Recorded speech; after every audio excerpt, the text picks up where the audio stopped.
हरे कृष्णा। आज हम लोग जीएसटी में बहुत मजेदार बहुत इंपॉर्टेंट टॉपिक पढ़ने वाले हैं। आज की क्लास में हम लोग कवर करेंगे कंपोजिशन स्कीम का टॉपिक। क्या होता है कंपोजिशन स्कीम, फायदेमंद है नुकसानमंद है क्या है, सब कुछ सीखने वाले हैं। बट उससे पहले एक आधी बातें और समझ लेते हैं, ताकि जब कंपोजिशन स्कीम पढ़ें तो हमें रटनी ना पड़े, हमें समझ में आ जाए। जैसे हमारे जीएसटी में ना दो तरीके की स्कीम है।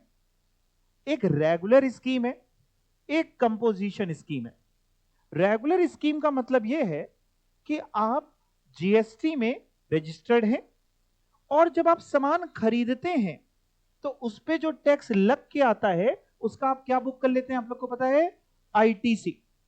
और जब सामान बेचते हैं तो आउटपुट टैक्स लायबिलिटी आती है। लेट्स से आपकी आउटपुट टैक्स लायबिलिटी 20,000 आई, आपके पास आईटीसी 5,000 का बचा है, तो आप नेट जो जमा कराते हैं वो केवल 15,000 जमा कराते हैं।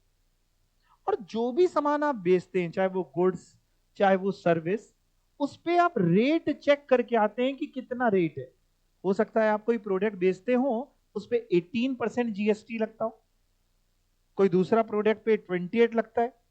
एक शॉप में हो सकता है एक से ज्यादा तरीके के प्रोडक्ट हो और उन सब पे जीएसटी का रेट भी अलग अलग हो।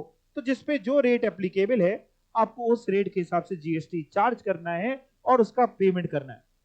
और आपको अपनी बुक्स, अपनी अकाउंट्स, अपने बिल्स, सब कुछ बहुत हिसाब से बनाने हैं। क्योंकि साहब जब आप सामान खरीद रहे हैं, खरीदने पे जो जीएसटी लग के आया है उसका आप आईटीसी ले रहे हैं। क्योंकि खरीदने पे जो टैक्स लगता है वो होता है इनपुट टैक्स, उसका जब आप बेनिफिट ले लेते हैं तो वो होता है इनपुट टैक्स क्रेडिट।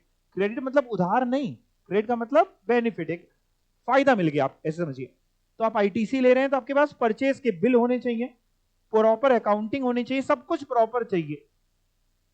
लेकिन अगर आप इन सब तरीकों से बचना चाहते हैं तो एक स्कीम आज पढ़ाऊंगा, कंपोजिशन स्कीम। वो क्या फायदा देगी कि नुकसान देगी, पढ़ेंगे। और उसको पढ़ाने से पहले एक टॉपिक मैं आपको पढ़ा रहा हूं कि हमारी जीएसटी में किस वैल्यू पे निकलता है। जैसे हमारा जीएसटी जो है ना, मान लो किसी प्रोडक्ट पे जीएसटी का रेट है 18%, तो वो 18% किसी वैल्यू का निकलेगा ना। जैसे जीएसटी निकालने का तरीका क्या है सर? जीएसटी निकालने का तरीका है कि हमने एसेसिबल वैल्यू उठाई, जिसको आप वैल्यू बोल रहे हैं उसको हम लोग बोलते हैं एसेसिबल वैल्यू। जिस वैल्यू पे असेसमेंट हो रहा है, एसेसिबल वैल्यू इनटू जीएसटी का रेट।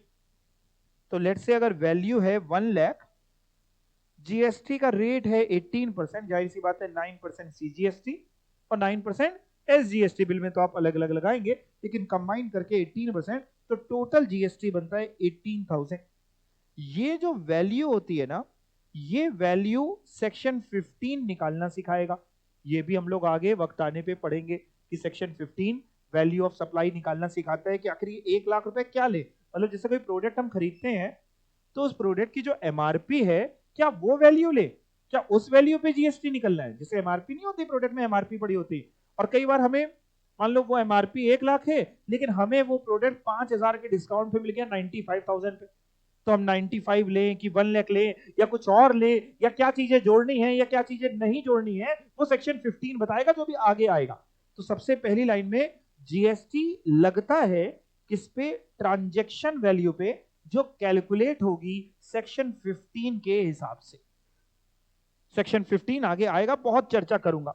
और दूसरा आपको पता होना चाहिए रेट। मतलब अगर किसी को भी जीएसटी निकालना है तो उसको वैल्यू आनी चाहिए और क्या पता होना चाहिए? रेट। अब रेट तो याद नहीं किए जाते। रेट कितने सारे गुड्स, कितने सारी सर्विसेज, उन सब पे अलग अलग रेट। किसी पे 5%, किसी पे 12%, किसी पे 18, किसी पे 28। तो आपको याद नहीं करना, आपको तो एग्जाम में रेट दे करके चलेगा। आपको वैल्यू निकालनी सिखाएंगे, रेट दे के चलेगा, आप मल्टीप्लाई करेंगे, आपका अपना जीएसटी निकल करके सामने आ जाएगा। बट रेट की अगर बात करें तो हमारे जीएसटी में जो गुड्स के रेट हैं, अगर ब्रॉडली बात करते हैं तो 6 रेट हैं, 6 तरीके के। कुछ गुड्स पे 0.25% लगता है, डायमंड्स वगैरह पे, रॉ डायमंड्स वगैरह पे। कुछ पे 3% है, गोल्ड वगैरह पे। कुछ पे 5% है, कुछ पे 12 है, कुछ पे 18 और कुछ पे 28 है। सबसे ज्यादा रेट हमने आपको बताया भी था जब जीएसटी शुरू किया था, पूरे वर्ल्ड में हमारा है 28, इससे ज्यादा किसी का नहीं है। और कोई बढ़ाएगा तो हम और बढ़ा देंगे, है ना, सरकार के तो ये 6 रेट हैं। और अगेन जो स्प्लिट होंगे CGST and SGST, CGST SGST मतलब अगर मान लो जैसे आपने गोल्ड खरीदा, जा करके आप सोना खरीद लाए, सोने की चेन खरीद लाए, तो 3% जीएसटी लगाएगा। 3% में 1.5% सीजीएसटी लगाएगा और 1.5% एसजीएसटी। मान लो किसी पे 28% का रेट है तो 14%। और अगर वो इंटर स्टेट सप्लाई होगी एक स्टेट से दूसरे स्टेट में, तो आईजीएसटी लगेगा और फिर पूरा लगेगा। तो कह रहे ये सीजीएसटी एसजीएसटी में स्प्लिट हो जाता है इक्वली इंट्रा स्टेट सेल में, और अगर इंटर होती है तो फिर पूरा लगता है एज आईजीएसटी। सर्विसेज की बात करते हैं तो सर्विसेज में मोटा मोटा 5, 12, 18, 28 है। यहाँ पे भी 1.5%, 7.5%, वो सबको स्किप कर दे तो मोटा मोटा ज्यादातर सर्विसेज में 5, 12, 18 और 28% है। अगेन सीजीएसटी एसजीएसटी में स्प्लिट है, और आईजीएसटी अगर इंटर स्टेट सेल है तो फिर तो पूरा ही लगने वाला है। तो ये याद करने की जरूरत नहीं, कतई नहीं याद करना है ये जो भी सिखाया, ये सिर्फ आपकी जनरल नॉलेज के लिए सिखाया। अब मैं पढ़ाने जा रहा हूं ये इसलिए सिखाया ताकि आपको मैं अच्छे से पढ़ा पाऊं कंपोजिशन स्कीम। और बेटा कंपोजिशन स्कीम पे क्वेश्चन हर अटेम्प्ट में आता है। जीएसटी में से भाई 35 नंबर का जीएसटी, 40 का इनडायरेक्ट टैक्स, 5 का कस्टम हटा दिया, 35 का जीएसटी बचा। 35 के जीएसटी में एक क्वेश्चन या दो क्वेश्चन आपको कंपोजिशन स्कीम के मिलेंगे। दिसंबर 2024 के पेपर में एक आया था, जून 24 में 2 आए थे। तो कंपोजिशन स्कीम बहुत इंपॉर्टेंट टॉपिक है, तो इसको लिखो बहुत इंपॉर्टेंट। ठीक है, अब ये है क्या, और थोड़ी देर इधर देखो। किधर देखोगे, मेरी तरफ, कहीं नहीं देखना है आपको।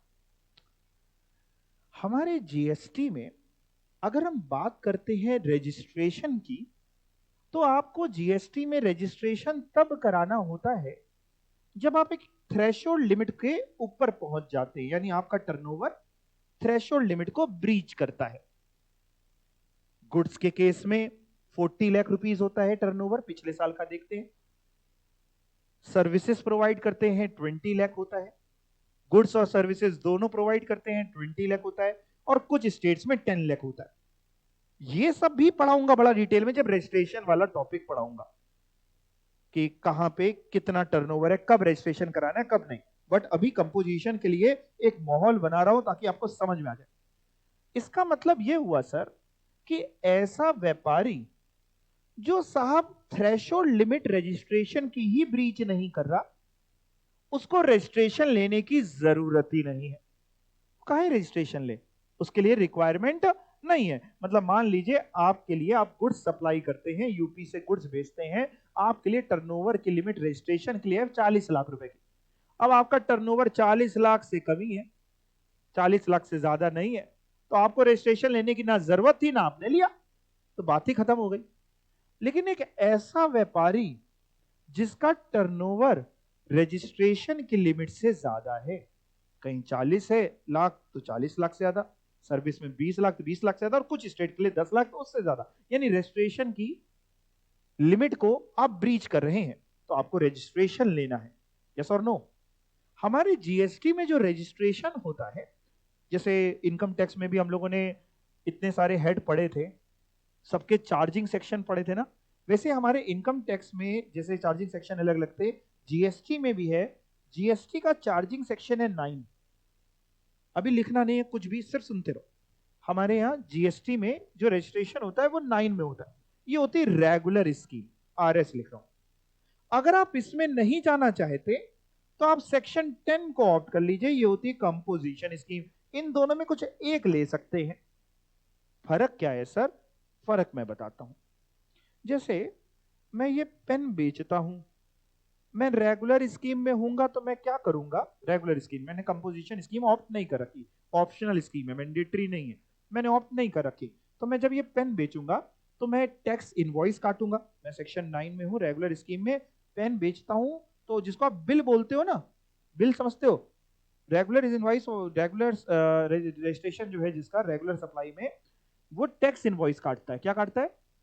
कभी अगर आपने जो आप बिल बोल रहे हो वो जो है ना, उसमें सबसे ऊपर देखोगे तो लिखा होगा टैक्स इनवॉइस, हेडिंग पड़ी होती है क्या, टैक्स इनवॉइस। तो वो टैक्स इनवॉइस काटेगा। मान लो मैंने पेन बेचा तो मैं लिखूंगा वैल्यू ऑफ पेन 100 रुपए, इस पे जीएसटी लगाऊंगा, एड सीजीएसटी एसजीएसटी, रेट देख के आऊंगा। पहले पहले शेड्यूल में जाके, प्रैक्टिकल जीवन सिखा रहा हूं, शेड्यूल में जाके रेट देख के आऊंगा कि पेन पे कितना जीएसटी लगता है। मान लेते हैं 18%, तो 9% का सीजीएसटी 9 रुपए, 9% का एसजीएसटी 9 रुपए। बोल दिया करो। तो टोटल हो जाएगा, बताओ टोटल कितना हो जाएगा? 100 प्लस 9 प्लस 9 118, क्या टोटल हो जाएगा? 118। अब मैं करूंगा क्या, मैंने ये पेन कहीं से खरीदा भी तो होगा, यस और नो, या हो सकता है खुद मैन्युफैक्चर किया हो। लेट से मैंने जहां से पेन खरीदा था उस पे जीएसटी लग के आया था 5 रुपए का। कितना जीएसटी लग के आया था? 5 रुपए का। ये जो जीएसटी मेरे पेन खरीदने पे लग के आया था, इसको बोला जाता है इनपुट टैक्स। भाई देखो, परचेज जब हम करते हैं तो सामान आ रहा है, वो है इनपुट, उसके ऊपर जो टैक्स लगा इनपुट टैक्स। ये टेक्निकल वर्ड है। लेमन की लैंग्वेज बोले तो परचेज पे जो टैक्स लगा, खरीदी पे जो टैक्स है परचेज टैक्स, बट हम लोग परचेज टैक्स नहीं बोलते, हम लोग क्या बोलते हैं? Input tax. तो लेट से हमने जब भी ये पेन खरीदा था, क्यों खरीदा था? क्योंकि हम आगे बेचेंगे, तो हमने इनपुट टैक्स पे किया था 5 रुपए का। इस पे 5 रुपए का टैक्स लग के आया था। इसका सरकार हमसे कहती है सर आप क्रेडिट ले लेना, आईटीसी जिसको आप बोलते हो, इनपुट टैक्स क्रेडिट। आज मैंने जब पेन बेचा तो पेन बेचने पे आउटपुट टैक्स लायबिलिटी कितनी बनती है? 9 रुपए का सीजीएसटी, 9 रुपए का एसजीएसटी, यानी आउटपुट टैक्स लायबिलिटी कितनी बनती है? 18 रुपीज की। अब मैं करूंगा क्या, मैं आउटपुट टैक्स लायबिलिटी लिखूंगा 18। आईटीसी मेरे पास 5 रुपए का है, मैंने क्योंकि परचेज करते समय 5 रुपए टैक्स जमा करा दिया था, तो मेरा जो नेट टैक्स पेबल होगा, जो मेरी लायबिलिटी नेट बनी है, वो बनती है 13 रुपए की। 13 बनी ना? 13 रुपए मैं सरकार के पास जमा करा दूंगा। ये है रेगुलर वाला, जो रेगुलर स्कीम में रजिस्टर्ड है। उसका जीवन बड़ा सुखमय चल रहा है। क्या सुखमय चल रहा है? सामान खरीदता है, बिल मेंटेन करता है, डॉक्यूमेंट्स मेंटेन करता है, उस पर आईटीसी बुक करता है, बेचता है, टैक्स इनवॉइस काटता है, जो नेट लायबिलिटी होती है वो करनी पड़ती है। लेकिन इसको करने के लिए ना, अभी तो आपको एक ट्रांजेक्शन नजर आ रहा है। सोचो प्रैक्टिकल जीवन में एक ट्रांजेक्शन तो होगा नहीं, बहुत सारी परचेज होंगी, बहुत सारी पूरे महीने की सेल होंगी। तो इसको करने के लिए या तो आप उतने पढ़े लिखे या काबिल हो कि खुद कर पाए, और या फिर आपको कोई ना कोई पढ़ा लिखा हायर करना पड़ेगा, जिससे आप ये मदद लेंगे कि साहब वो आपका जीएसटी कैलकुलेट करता जा रहा है, जीएसटी डिपॉजिट कर रहा है, जीएसटी के मंथली रिटर्न्स भेज रहा है, सारी चीजें व्यवस्थाएं बिल्कुल चकाचक बना रहा है। बट आप समझ रहे हैं, किसी को हायर करेंगे, काम उससे लेंगे, तो आपको उसको फीस भी देनी पड़ेगी, तो थोड़ा सा कॉस्टली प्रोसीजर है। अगर आप इन सब में नहीं जाना चाहते तो सरकार कहती है भैया हम आपके लिए लेकर के आ गए हैं कंपोजिशन स्कीम। हमने कहा सर ये होता क्या है? सरकार कह रही है अगर आपका टर्नओवर रजिस्ट्रेशन की लिमिट से तो ज्यादा है, लेकिन 1.5 करोड़ या उससे कम है। हमने कहा फिर से बोलो। कह रही सर 1.5 करोड़ या उससे कम आपका टर्नओवर है, रजिस्ट्रेशन की लिमिट से तो ज्यादा है, रजिस्ट्रेशन की लिमिट में ही नहीं आ रहा होता तो तुम्हें किसी स्कीम में आने की कोई जरूरत नहीं है। तो रजिस्ट्रेशन के लिए तुम लायबल हो, लेकिन तुम बहुत बड़े एसएससी नहीं हो, बहुत बड़े नहीं हो। हमने कहा बड़े छोटे का फर्क क्या है, हाइट नापे? कह रहा नहीं, बड़े छोटे का फर्क हम टर्नओवर देखेंगे, तुम्हारा पिछले साल का टर्नओवर 1.5 करोड़ या उससे कम है, तो तुम क्या कर सकते हो, इस साल कंपोजिशन स्कीम ऑप्ट कर सकते हो। हमने कहा इतनी देर से बता रहे हो, ये तो बताओ होती क्या है, क्या फायदा है? कह रहे सर फायदा यह है कि अब तुम्हें टैक्स इनवॉइस नहीं काटना पड़ेगा। जब तुम माल बेचोगे तो तुम टैक्स इनवॉइस नहीं काटोगे। हमने कहा अच्छा बिल ही नहीं देना? कह रहे नहीं, जो बिल दोगे उसको तुम बोलोगे बिल ऑफ सप्लाई। क्या बोलोगे? अब जब तुम बिल काटोगे तो लिखोगे ऊपर हेडिंग बिल ऑफ सप्लाई। हमने कहा ठीक है। हमने कहा इसमें लिखेंगे क्या सर? कह रही बिल ऑफ सप्लाई में पेन बेच रहे हो? हमने कहा। कह रही कितने का? हमने कहा 100 का पेन बेचते हैं। तो कह रही लिखोगे वैल्यू ऑफ पेन 100 रुपए। हमने कहा अच्छा, हमने कहा जीएसटी, कह रही नहीं जीएसटी नहीं लगाओगे, कस्टमर से नहीं लोगे, टोटल हो जाएगा 100 रुपए, और 100 रुपए पे पेन बेच दोगे। हमने कहा जीएसटी नहीं लेंगे कस्टमर से, कह रही नहीं। हमने कहा अच्छा उसको टैक्स इनवॉइस दे दें, कह रही जब टैक्स उससे ले नहीं रहे हो तो काहे का टैक्स इनवॉइस, नाम ही है टैक्स इनवॉइस जिसमें टैक्स लिखा हो, इसमें टैक्स लिखते ही नहीं है क्योंकि आप कस्टमर से ले ही नहीं सकते कंपोजिशन स्कीम में। हमने कहा अच्छा ये बताओ फिर सर, क्या हमें टैक्स जमा भी नहीं कराना होगा? हम कंपोजिशन स्कीम में रजिस्टर्ड हो गए, हमने कस्टमर से टैक्स भी नहीं लिया, तो क्या हमें जमा भी नहीं कराना होगा? कह रहे नहीं, जमा तो तुम्हें कराना होगा। हमने कहा मतलब क्या आप बातें कर रहे हो, लिया भी नहीं जमा कराना होगा? कह रहे हाँ जमा कराना पड़ेगा, लेकिन ज्यादा नहीं, 1%। हमने कहा 1% मतलब 100 रुपए का माल बेचा तो 1 रुपए, कुछ केसेस में 5 भी है, कुछ में 6 भी है, वो वक्त आने के साथ बताएंगे, बट अभी मनते 1%। हमने कहा 1 रुपए टैक्स जमा कराएंगे हम? कह रहे हाँ। हमने कहा उससे तो लिया नहीं, हमने कहा उससे ले लें 100 रुपए प्लस 1 रुपए का टैक्स, 101 रुपए। कह रहे नहीं नहीं उससे मत लेना, कस्टमर से नहीं ले सकते हो, 100 रुपए ही लो। तो हमने कहा हम अपनी जेब से जमा कराएं क्या? कह रहे हाँ। हमने कहा आउट ऑफ ओन पॉकेट? कह रहे हाँ। हमने कहा तो गलत बात है। कह रहे ऑप्शनल स्कीम है, सुनते जाइए, मन हो तो आइए, ना मन हो तो ना आइए। हमने कहा मतलब कोई भी आ सकता है इस स्कीम में? कह रहा नहीं, अभी तो बताया जिसका पिछले साल का टर्नओवर 1.5 करोड़ या उससे कम। हमने कहा मेरे टर्नओवर 1.5 करोड़ से ज्यादा है तो तुम्हारे लिए रेगुलर स्कीम है, कंपोजिशन स्कीम तुम्हारे लिए है ही नहीं, फिर तो तुम रेगुलर में ही रहो, कंपोजिशन में भूल के भी नहीं आ सकते। हम तो बात उसकी कर रहे हैं जिसका टर्नओवर पिछले साल का 1.5 करोड़ या उससे कम है। उसके पास दो ऑप्शन है, या तो वो रेगुलर स्कीम की तरह रजिस्ट्रेशन करा ले अपना, या कंपोजिशन स्कीम को ऑप्ट कर ले। कंपोजिशन स्कीम को ऑप्ट करता है तो टैक्स इनवॉइस नहीं काट सकता, बिल ऑफ सप्लाई काटेगा, और जब बिल ऑफ सप्लाई काटेगा तो उसमें टैक्स नहीं लगाएगा। यहां तक आप समझ पा रहे हैं?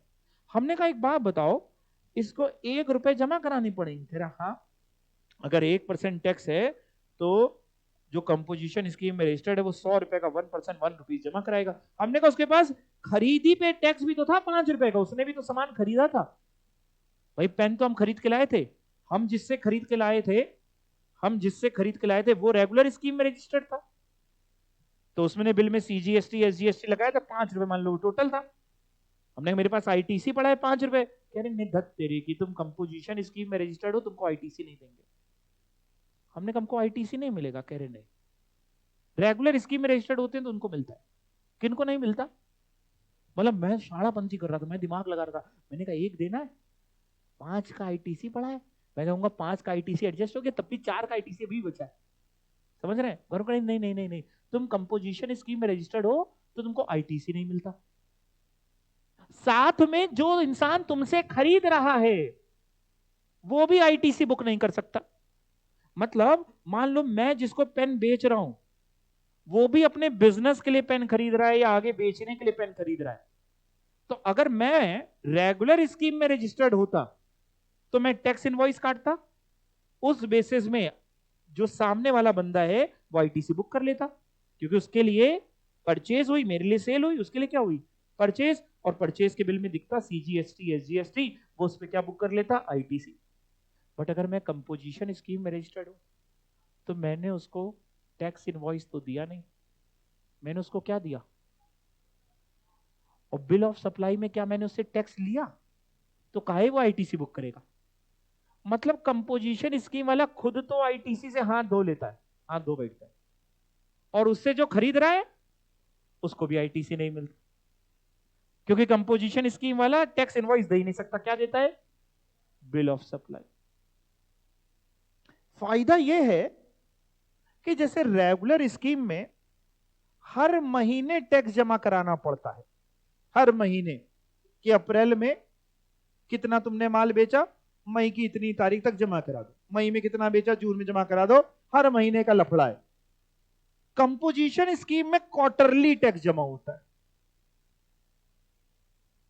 जब क्वार्टर खत्म होता है उसके बाद जो 18 तारीख आती है 18, उसमें जमा होता है। मतलब अप्रैल मई और जून में जो भी तुमने सामान बेचा अगर 1% तुम्हारे ऊपर टैक्स लगता है तो उस टर्नओवर का 1% निकाल के 18 जुलाई या उससे पहले तक जमा करा देना।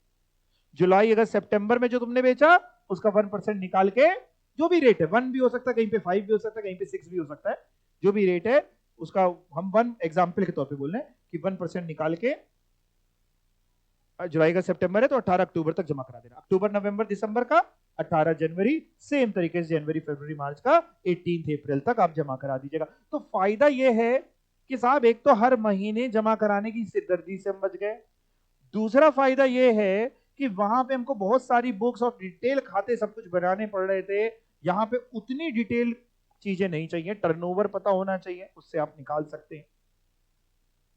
तीसरा फायदा यह है कि जो रेगुलर स्कीम में रजिस्टर्ड होता है उसको अपना जीएसटी का जो रिटर्न भेजना होता है, एक तो जीएसटी जमा किया, उसके अलावा एक जीएसटी का रिटर्न, जैसे इनकम टैक्स में पढ़ाया था कि एक तो इनकम टैक्स जमा करना अलग बात हुई और इनकम टैक्स का रिटर्न भर रहा जिसमें आप डिटेल बताते हो ना कहां से कमाया ये सब, वैसे जीएसटी जमा किया और जीएसटी का रिटर्न। जो रेगुलर स्कीम में है उसको जीएसटी का रिटर्न भी मंथली भेजना है या कुछ लोगों को क्वार्टरली भी होता है रेगुलर स्कीम में। लेकिन अगर आप कंपोजिशन स्कीम में हैं तो आपको जीएसटी का रिटर्न एनुअली भेजना है। अगला फायदा, जीएसटी जमा कराना है क्वार्टरली, कंपोजिशन स्कीम में है तो जीएसटी जो जमा होगा वो क्वार्टरली जमा होगा, लेकिन रिटर्न जो जाएगा वो एनुअल जाएगा, तो आप कंप्लायंसेस के बर्डन से बच जाओगे।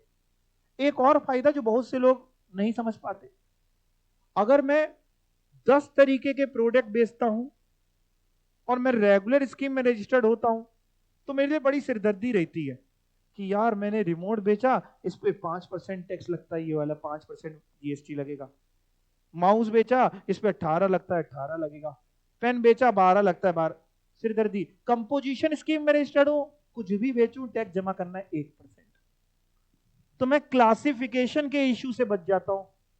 क्लासिफिकेशन मतलब रेट पता करना कि ये गुड्स मेरे कौन से वाली हेडिंग में है, कैसे क्या रेट है, उस टेंशन से बच जाता हूं। फायदे बहुत सारे, नुकसान समझिए क्या है, फायदे हैं तो नुकसान भी है। मैं जिनको सामान बेचता हूं वो बंदे आईटीसी बुक नहीं कर सकते, तो अगर मेरी जो ऑडियंस है, मेरे जो कस्टमर्स हैं, टारगेट कस्टमर ज्यादातर कंज्यूमर्स हैं, बी टू बी की सप्लाई नहीं है, बी टू बी एक होती है बी टू बी की सप्लाई, एक होती है बी टू सी की सप्लाई। बी टू बी होती है business to business, B to C होती है बिजनेस टू कंज्यूमर। अगर मेरी टारगेट कस्टमर्स, टारगेट मार्केट जो है वो कंज्यूमर्स की है, हमारे पास लोग आते हैं कंज्यूमर ज्यादा आते हैं, रिटेल काम काम करते हैं, कंज्यूमर आते हैं, बिजनेस के लिए नहीं खरीदते, अपने लिए खरीदते हैं, तो बताओ उन बंदों को आईटीसी मिलेगा क्या? अगर वो किसी रेगुलर स्कीम वाले डीलर से भी खरीदेंगे तो भी आईटीसी नहीं मिलेगा, और मेरे से खरीदेंगे तो भी नहीं मिलेगा, बल्कि हो सकता है मेरे से खरीदने में उनका फायदा हो जाए। फायदा कैसे? मान लो मैं भी रिमोट बेचता हूं, मेरे जस्ट बगल में एक मेरा कॉम्पिटिटर की भी शॉप है, वो भी रिमोट बेचता है, वो रेगुलर स्कीम में रजिस्टर्ड है, मैं कंपोजिशन स्कीम में रजिस्टर्ड हूं। वो रिमोट, उसके पास कस्टमर आया, रिमोट कितने का? उसने कहा सर रिमोट है 100 रुपए का, 18% जीएसटी, 118 का रिमोट देंगे।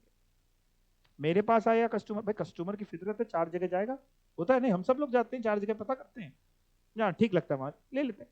मेरे पास आया, रिमोट कितने का? हमने कहा 100, कह रहा 18% जीएसटी, हमने नहीं नहीं हम नहीं लेते। फायदा यह है कि हो सकता है कस्टमर को थोड़ा सा अट्रैक्टिव प्राइस हम दे पाए, क्योंकि देखो कस्टमर की जेब से तो जा ही रहा है ना। जैसे लोग क्या करते हैं, खूब बड़ा खर्चा कर देंगे लेकिन छोटा खर्चा करने में टेंशन होती है। मैं बताता हूं आपको, जैसे आप मॉल जाते हैं, मॉल में आपने शॉपिंग करी, जीन्स सब कुछ खरीदा, 8-9 हजार 10 हजार 20 हजार का बिल बना लिया, फिर वो पूछता है सर कैरी बैग दे, होता है ना चार्जेबल है सर 10 रुपए, तो कुछ लोग तो मना कर रहे हैं, तो भैया बहुत पैसा ले रहा, यस और नो। जैसे मूवीज वगैरह में पहले ना, जब 3D मूवी, अब 3D तो आप समझते हो ना, हाँ, तो पहले जब टिकट खरीद के वहां 3D लेने चश्मा लेते थे तो वो चार्जेबल होता था, 20-30-40 रुपए कुछ लिया करता था, अब तो शायद टिकट में इंक्लूड कर लिया, तो 300 की टिकट खरीद लेते थे, फिर 30 रुपए वो देने में टेंशन होती थी, यार बहुत पैसे ले रहा है, होता है कि नहीं? सेम तरीके से भाई कस्टमर तो कह रहा है वो 118 वो ले रहा है, ये 100 ले रहा है, तो हो सकता है मेरी दुकान ज्यादा चले। लेकिन अगर मेरी टारगेट ऑडियंस, मैं दोनों पहलू आपको समझा रहा हूं, अगर मेरी टारगेट ऑडियंस बिजनेस ज्यादा, मैं B2B की सप्लाई ज्यादा करता हूं, तो साहब कंपोजिशन स्कीम में रजिस्टर्ड करा के मैं अपने पैरों पे कुल्हाड़ी मार लूंगा। क्योंकि अगर आप मेरी टारगेट ऑडियंस, मतलब आप खरीद रहे हैं मान लीजिए मेरे से पेन अपने बिजनेस के लिए, तो आपको क्या चाहिए होगा? आईटीसी। आप रेगुलर स्कीम में लेट से रजिस्टर्ड है, तो आप देखेंगे इनसे खरीदेंगे तो आईटीसी हमको नहीं मिलेगा, बगल वाले से खरीदेंगे तो आईटीसी हमें मिल जाएगा। तो कंपोजिशन स्कीम हमारे लिए तब बेटर है जब हम ऐसी जगह पे बैठे हैं जहां पे सामने वाले को आईटीसी मिलना ही नहीं है, क्योंकि वो कंज्यूमर है। दूसरा, सभी लोग नहीं ले सकते 1.5 करोड़ या उससे कम टर्नओवर वाले ले सकते हैं। आप बिल ऑफ सप्लाई इशू नहीं कर, बिल ऑफ सप्लाई इशू करेंगे, टैक्स इनवॉइस इशू नहीं कर सकते, ना आप आईटीसी ले सकते हैं, ना आप आईटीसी दे सकते। और भी कुछ कंडीशंस हैं, पढ़ेंगे सब। जैसे फॉर एग्जांपल अगर आप कंपोजिशन स्कीम में आते हैं तो आप इंटर स्टेट सप्लाई नहीं कर सकते, मतलब जो माल बेचिए विद इन स्टेट बेचिए, एक स्टेट से दूसरे स्टेट में नहीं बेचिए। अगर आपको दूसरे स्टेट में बेचना है तो फिर आप कंपोजिशन में मत आइए, आप रेगुलर स्कीम में रहिए। आप ई कॉमर्स ऑपरेटर के साथ काम नहीं कर सकते, ईसीओ समझते हैं? जैसे अमेजॉन, फ्लिपकार्ट, है ना, इनके थ्रू लोग अपने आप को लिस्ट करा लेते हैं ना, थोड़ा बहुत जानकारी है ना, बाकी आएगा तो और समझा दूंगा। तो अगर आप ये करते हैं तो आपके लिए कंपोजिशन नहीं। तो कुछ रेस्ट्रिक्शंस हैं, वो भी पढ़ेंगे, सब पढ़ेंगे, सारे रूल सब कुछ पढ़ने वाले। अभी के लिए इतना समझते हैं कि साहब ये उनके लिए जो छोटे टैक्स पेयर्स हैं। क्लियर? समझ में आ रही है आपको बात? अब पढ़ना शुरू करते हैं। किसी के दिमाग में कोई डाउट आ रहा हो, कुछ क्वेश्चन आ रहा हो तो आप पूछ सकते हैं, क्योंकि इससे क्वेश्चन आने वाला है। अभी मैंने स्टार्ट ही नहीं किया, बिल्कुल टेंशन ना लो, सब बिल्कुल जीरो से दोबारा समझाने वाला हूं। करूं? चलो okay. Composition scheme. Sir composition scheme कौन से सेक्शन में है? सेक्शन 10 में है। ये सेक्शन याद कर लेना। देखो मैं कभी आपसे सारे सेक्शन याद करने के लिए नहीं कहा है, लेकिन सेक्शन 10 याद कर लीजिएगा, क्योंकि हो सकता है एग्जाम में ना जब क्वेश्चन बने तो आपसे क्वेश्चन ऐसे पूछे कि कैलकुलेट या determine whether the assessee is eligible to opt for section 10 of CGST act 2017। या तो सीधा पूछेगा कि determine whether the assessee is eligible to opt for composition scheme, लेकिन उससे कंपोजिशन का नाम ही नहीं होगा, सेक्शन 10 के लिए एलिजिबल है कि नहीं है।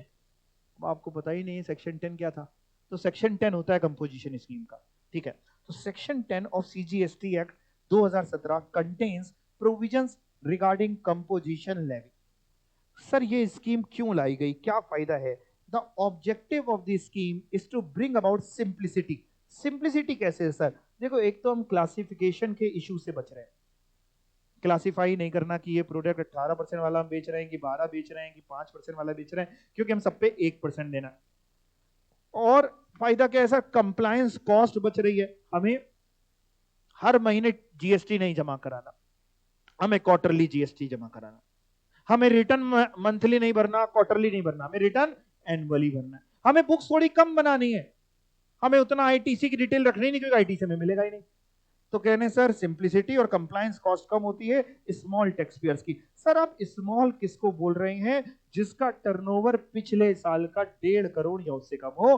पढ़िएगा, small tax payer who have annual turnover up to rupees 1.5 crore in the, कौन से साल लिखा है? प्रीसीडिंग फाइनेंशियल ईयर, मतलब पिछला साल। मतलब जैसे मतलब बेटा हम देखना चाहते हैं कि हम फाइनेंशियल ईयर 24-25 में कंपोजिशन स्कीम में आ सकते हैं कि नहीं आ सकते हैं, तो इसके लिए हमें टर्नओवर अपना देखना होगा फाइनेंशियल ईयर 23-24 का।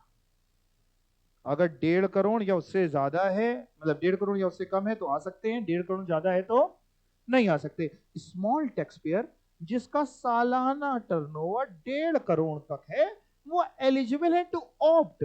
मतलब ऑप्शनल स्कीम है कि मैंडेटरी है? ऑप्शनल है to opt for this scheme, जिसको कंपोजिशन लेवी भी कह सकते हैं, कंपोजिशन स्कीम भी कह सकते हैं। लेकिन 8 स्टेट्स ऐसे हैं जहां पे ये लिमिट 75 लाख की है, जस्ट आधी है। 1.5 करोड़ का आधा करो तो कितना होता है? 75 लाख। ये याद करने के लिए आसान है, ये लिखना नहीं लाइन कि इसकी जस्ट आ दी, ये याद करने के लिए आपके। यानी अगर आपका बिजनेस है अरुणाचल प्रदेश में, मणिपुर में, मेघालय में, मिजोरम, नागालैंड, सिक्किम, त्रिपुरा एंड उत्तराखंड, गिनो 8 हो रहे हैं। इन 8 में कहीं पे भी आपका बिजनेस है तो साहब लिमिट 1.5 करोड़ नहीं है, लिमिट है 75 लाख। क्या लगता है ये स्टेट्स ज्यादा डेवलप्ड हैं कि थोड़े पिछड़े हुए हैं? थोड़े पिछड़े हुए हैं। तो यहां पे अगर लिमिट रख देते 1.5 करोड़ की, तो इन स्टेट में ज्यादातर लोग कंपोजिशन स्कीम में चले जाते, रेगुलर स्कीम में कोई आता नहीं, सरकार का टैक्स का नुकसान होता। अगर देखें मोटी तरीके से तो सरकार का भी तो नुकसान हो ही रहा है ना टैक्स का, क्योंकि ऐसे मान लो 18% मिलता, ऐसे मिल रहा है 1%, ऐसे मिलता है 28 मान लो %, ऐसे मिल रहा है 1%। लेकिन छोटे लोगों को परेशान भी नहीं करना तो स्कीम भी देनी थी, तो इसलिए इन 8 स्टेट्स में अगर आपका व्यापार है तो लिमिट रहने वाली है 75 लाख की। 75 लाख या उससे कम है तो आप आ सकते हैं, 75 लाख से ज्यादा है तो आप कंपोजिशन में नहीं आ सकते। सर इसमें यूपी लिखा है क्या? जैसे अपन यूपी में उत्तर प्रदेश लिखा है? नहीं। जम्मू कश्मीर लिखा है? JNK लिखा है? नहीं लिखा है।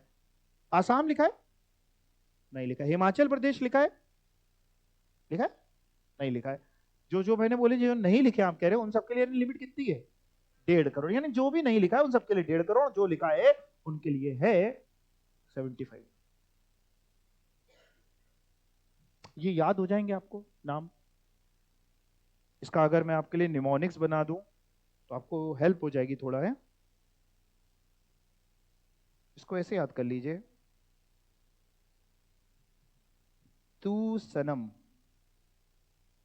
सनम समझते हैं आप? सनम ही तो समझते हैं आप।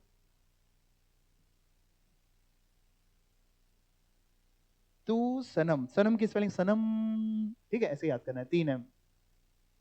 तू सनम 75 लाख रुपए मांग रहा है। अब कैसे देखो, तू सनम, T for Tripura, U for Uttar Pradesh नहीं है, U फॉर अपने लोग 1.5 करोड़ में, बड़ा अच्छा स्टेट, सही है ना। S for Sikkim, N for Nagaland, A for Arunachal Pradesh, और जो 3M है मणिपुर, मेघालय, मिजोरम। तो ऐसे याद कर लीजिए, ये एग्जाम में मत लिख देना, है ना। तो ऐसे याद कर लो, तू सनम 75 लाख मांगता है, गलत बात है। तो तू याद हो गया अब। तो अब आप जब भी देखेंगे कि क्वेश्चन सॉल्व करेंगे ना, तो बैक ऑफ द माइंड में ये तो होना चाहिए कि हम 1.5 करोड़ की लिमिट चेक करने वाले हैं कि 75 लाख की, क्योंकि अगर यही गलत हो गया तो सब मामला गलत हो जाएगा। मान लो गोवा में आप चेक कर रहे हैं, गोवा के लिए तो आपको याद ही नहीं, गोवा उन 8 स्टेट में सर ने पढ़ाया था कि नहीं, भूल गए मान लो, तू सनम में गोवा तो आता ही नहीं है, ठीक है ना। तो तू सनम त्रिपुरा उत्तराखंड, बोलो मेरे साथ, Tripura Uttarakhand, S for Sikkim, N for सनम में SAN करे ना, सनम ये सही लिखा है, SA करे ना, हाँ तो ज्यादा बेटर, अब सही साउंड होगा। सनम पहले वाला सही था क्या? वही सही था। तुम लोग बस याद कर लो किसी भी तरीके से। हम अपने समय पे ऐसे बहुत सारी चीजें बनाया करते थे, उस समय बहुत सारी चीजें याद करने वाली होती थी। तो आप भी बनाते होंगे, निमोनिक्स बनाते होंगे अपने हिसाब से। अगर आपको कुछ और बढ़िया लगे तो बताना, हम वही बना लेंगे। तो S for Sikkim, N for Nagaland, A for Arunachal Pradesh, और 3M कौन से? मणिपुर, मेघालय एंड मिजोरम। यहाँ पे 75 लाख है, बाकी जगह पे 1.5 करोड़। अच्छा सर, आप जो कह रहे हैं ये जो हम लोग टर्नओवर चेक करेंगे 1.5 करोड़ का या 75 लाख का, ये सर स्टेट वाइज चेक करेंगे कि टोटल चेक करेंगे? बेटा क्या कहना चाहते हम समझ नहीं पाए। सर ऐसे समझिए, मान लीजिए मेरा 2 जगह पे बिजनेस है, एक गोवा में भी है, एक यूपी में भी है, पॉसिबल है। पेन की मान लो 2 जगह मेरी शॉप है, एक गोवा में भी पेन बेचता हूं, यूपी में भी मैं पेन बेचता हूं। 1.5 करोड़ की लिमिट वाले हैं दोनों, 75 लाख वाले दोनों में से नहीं। अब मेरा सोचना यह है कि साहब मैं कंपोजिशन स्कीम में आना चाहता हूं। अच्छा, और डिटेल देखें तो गोवा का लेट से पिछले साल का टर्नओवर था मान लेते हैं 1 करोड़ का, यूपी का भी मान लेते हैं पिछले साल का टर्नओवर था 1 करोड़। टोटल टर्नओवर दोनों का मिला के, दोनों का मालिक मैं हूं, दोनों का ओनर मैं हूं, पैन नंबर 1 है, जीएसटी का रजिस्ट्रेशन नंबर अलग हो है, क्योंकि मैंने आपको सिखाया था जीएसटी का रजिस्ट्रेशन, हाँ बिल्कुल सही बोल रहे हैं, स्टेट वाइज होता है। तो टोटल है 2 करोड़ का। अब मैं बड़ा कंफ्यूज हूं कि मैं कंपोजिशन स्कीम में आ भी सकता हूं कि नहीं। यानी मैं अलग अलग देख रहा हूं, गोवा का तो साहब एलिजिबिलिटी दिख रही है, यूपी का देख रहा हूं एलिजिबिलिटी दिख रही है। तो क्या लगता है आपको, अलग अलग देखना होगा कि टोटल देखना होगा? हाँ, अलग अलग नहीं देखना है, एग्रीगेट टर्नओवर देखना है, पैन इंडिया बेसिस पे। पूरे इंडिया में जितनी भी जगह पे आपका बिजनेस है उन सबका टर्नओवर हम टोटल करके चेक करेंगे। अगर 1.5 करोड़ या उससे कम है तो आप एलिजिबल हैं, नहीं तो नहीं।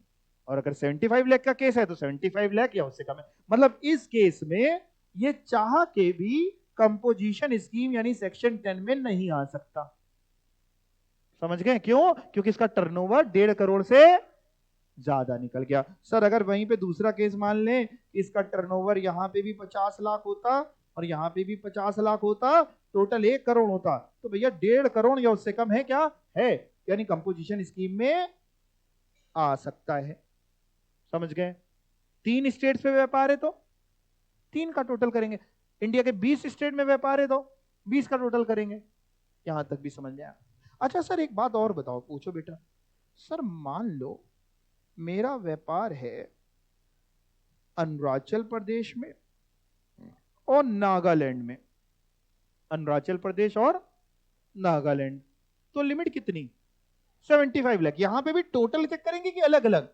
टोटल ही चेक करेंगे कि मान लो यहां पे 50 लाख का टर्नओवर है, यहां 10 लाख का टर्नओवर है, तो हाँ भैया मैं कंपोजिशन के लिए एलिजिबल हूं। लेकिन अगर यहां 50 लाख का टर्नओवर है, यहां 30 लाख का टर्नओवर है, तो मैं एलिजिबल नहीं हूं, नॉट एलिजिबल, क्योंकि 75 लाख से ऊपर हो गया। लेकिन सर एक और केस भी तो बन सकता है। कैसा केस बेटा? सर मान लो मेरा एक बिजनेस अरुणाचल प्रदेश में है, एक बिजनेस उत्तर प्रदेश में है, हो सकता है क्या? अब यूपी के लिए लिमिट है 1.5 करोड़ की और एपी के लिए लिमिट है अरुणाचल प्रदेश के लिए 75 लाख। लेट्स से यहां का टर्नओवर है 70 लाख, यहां का टर्नओवर है 80 लाख।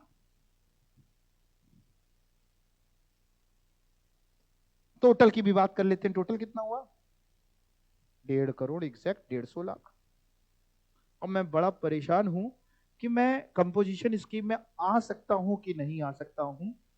तो मैं कौन सी लिमिट पहले तो चेक करूं? 75 लाख की 1.5 करोड़ की, ऐसे केस में अलग अलग चेक करें। अरुणाचल प्रदेश वो स्पेशल कैटेगरी स्टेट है तो उनके लिए 75 लाख और यूपी के लिए 1.5 करोड़। तो इसका सही आंसर है हम अलग अलग नहीं चेक करेंगे, हम चेक तो टोटल ही करेंगे। ठीक है, चेक तो हम टोटल टर्नओवर ही करने वाले हैं, यानी ये। अब दूसरा क्वेश्चन फिर ये आता है, फिर कितना देखें? 75 लाख देखें कि 1.5 करोड़ देखें कि इन दोनों का टोटल करके चेक कर ले? समझ पा रहे हैं? टोटल मतलब कि एक नई लिमिट बना दे, 75 प्लस 1.5 करोड़ 225, 225 लाख की उतनी, वो चेक कर लें। तो टोटल तो नहीं होगा, ये भी आंसर बता दें आप। देखना ये है 150 लाख, बट या तो ये 75 से कंपेयर करें या 1.5 करोड़ से। क्या लगता है आपके दिल में क्या आवाज आती है? 1.5 करोड़, 75 लाख, ओके। तो बाकियों के दिल में? ज्यादातर केसेस में दिल की सुननी ही नहीं चाहिए। 1.5 करोड़ गलत है। ऐसे केस में हम 75 लाख की ही लिमिट चेक करेंगे, 75 लाख की। मतलब सर इस केस में ये कंपोजिशन स्कीम के लिए एलिजिबल नहीं है। दैट मींस अगर आपका उन 8 में से किसी भी स्टेट में व्यापार है तो ओवरऑल लिमिट आपकी 1.5 करोड़ कभी नहीं हो सकती, 75 लाख रहने वाली। और उन 8 को छोड़ दे, बाकी पूरे इंडिया में आपका व्यापार है 1.5 करोड़। क्लियर हो पा रहा है? पक्का? उन सिर्फ 8 में है 75 लाख, सारे स्टेट में, पूरे इंडिया के सारे स्टेट्स में, उन 8 में भी बाकी जगह भी, सब में है, तो लिमिट क्या होगी?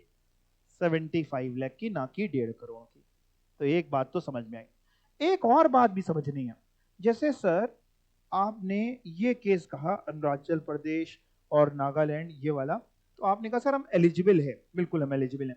सर क्या हम ऐसा कर सकते हैं कि हम अरुणाचल प्रदेश में कंपोजिशन स्कीम में रजिस्ट्रेशन करा लें, क्योंकि दोनों रजिस्ट्रेशन अलग अलग हैं, स्टेट वाइज रजिस्ट्रेशन है, और यहां पे हम लेकिन रेगुलर स्कीम मान लें।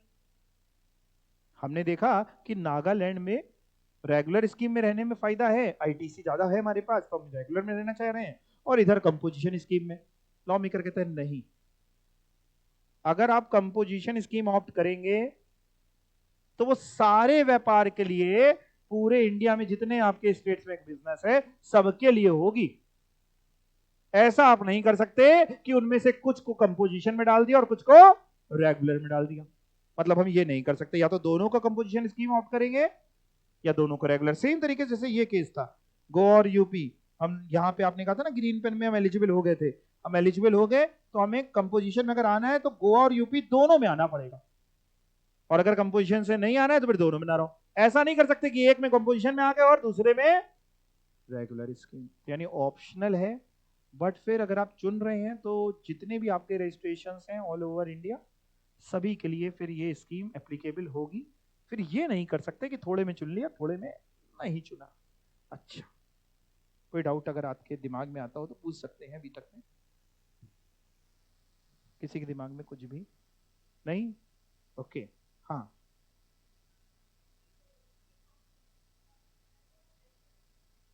हाँ बिल्कुल, बहुत बढ़िया कह रहे हैं। जैसे इनका डाउट आया है कि जैसे एक बंदा है जो कंपोजिशन स्कीम में रजिस्टर्ड है, मान लो मैं पेन बेचता हूं, मैं कंपोजिशन स्कीम में रजिस्टर्ड हूं, लेकिन मैंने जिससे पेन खरीदा वो बंदा रेगुलर स्कीम में रजिस्टर्ड था, तो मेरे को टैक्स इनवॉइस मिली, मैंने पेन खरीदते समय उसको टैक्स दिया होगा, उसने आगे जमा किया होगा और उसने तुमसे टैक्स लिया। लेकिन जब हम आगे बेच रहे हैं तब हम टैक्स ले नहीं सकते, तो क्या हम 1% अपनी जेब से जमा करेंगे? Answer is yes. इसके अलावा क्या वो जो टैक्स हमने दिया उसका आईटीसी मिल रहा है?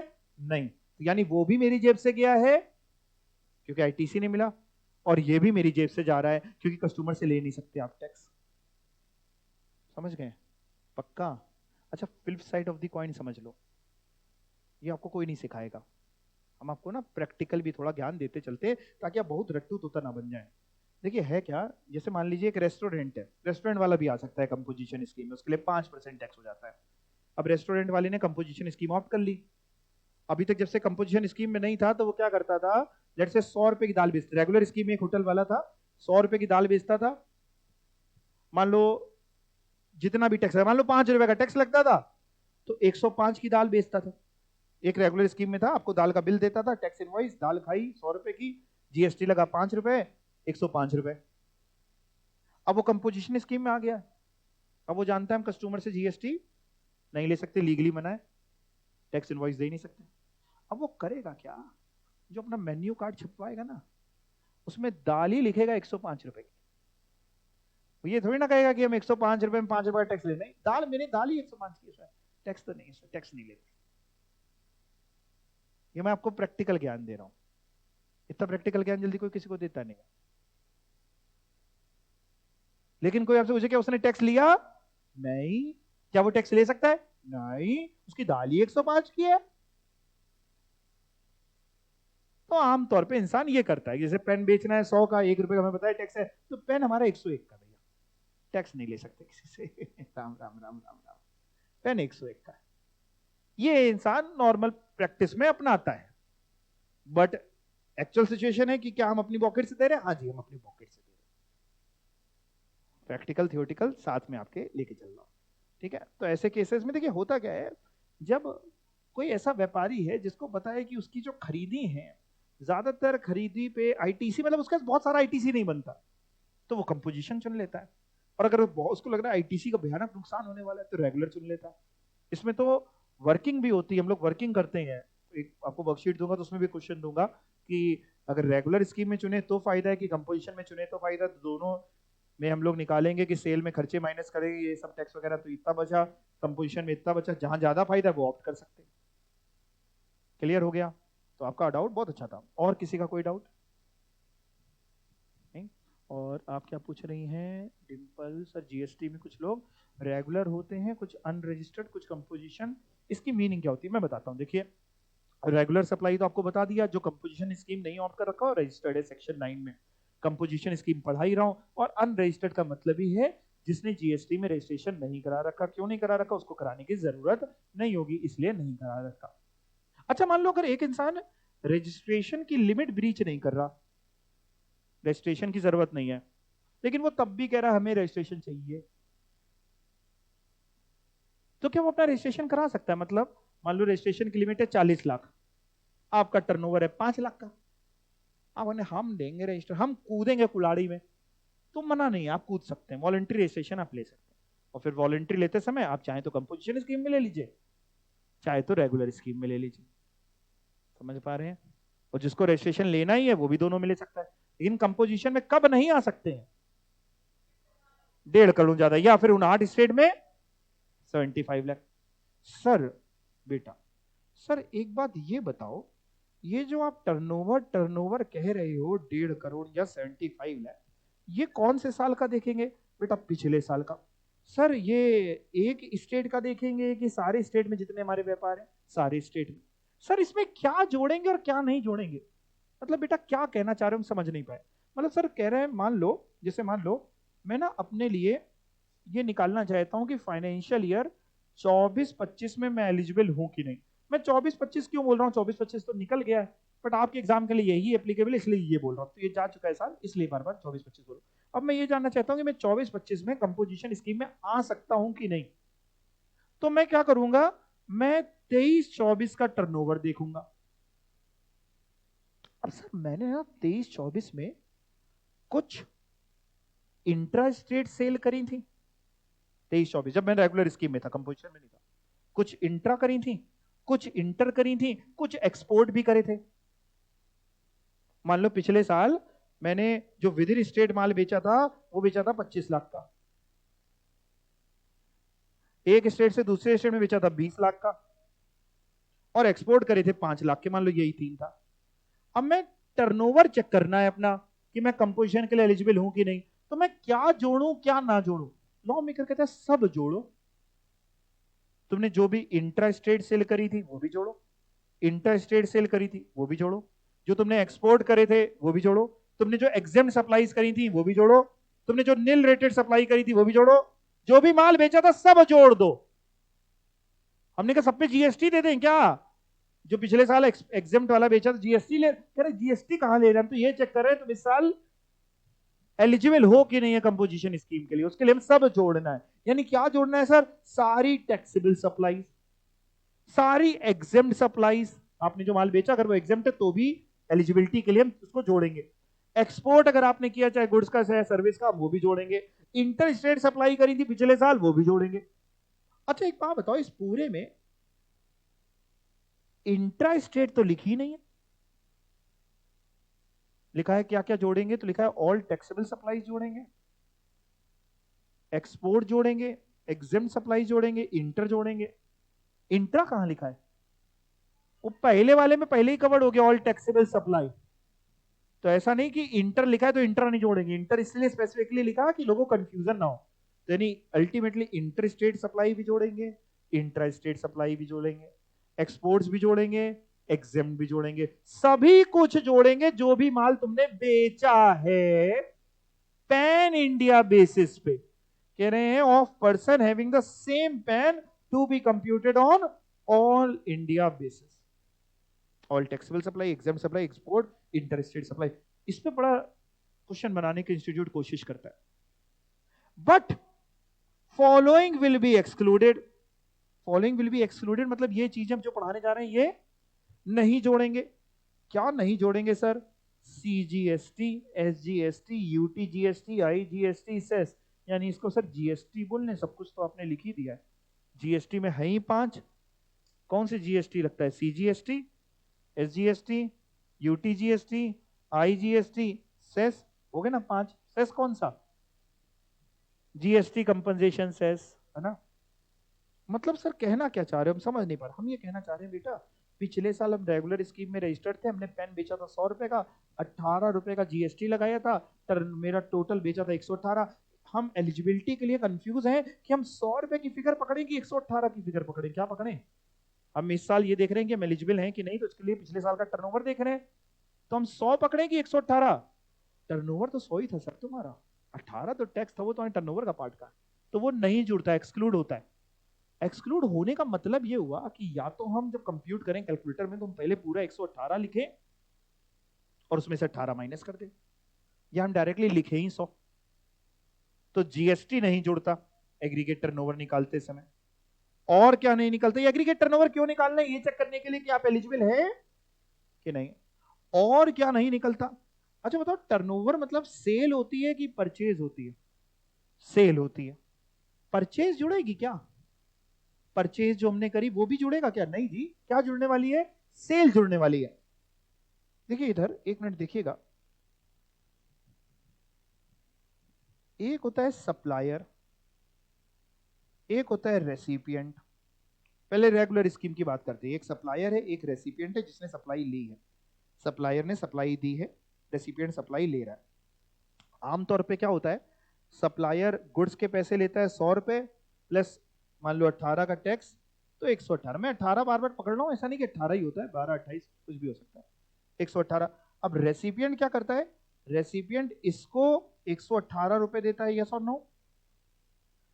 सप्लायर रेसिपिएंट को गुड्स दे देता है और सप्लायर गवर्नमेंट के पास 18 रुपए जमा करा देता है आफ्टर डिडक्टिंग आईटीसी, अगर कुछ है तो वो माइनस करने के बाद। यही चलता है, यानी गवर्नमेंट के पास जीएसटी जमा कराने की लायबिलिटी सप्लायर की है। अगर कल को जीएसटी नहीं मिलेगा तो गवर्नमेंट सप्लायर को पकड़ेगी, रेसिपिएंट को थोड़ी ना पकड़ रही है। इसको हम लोग बोलते हैं फॉरवर्ड चार्ज।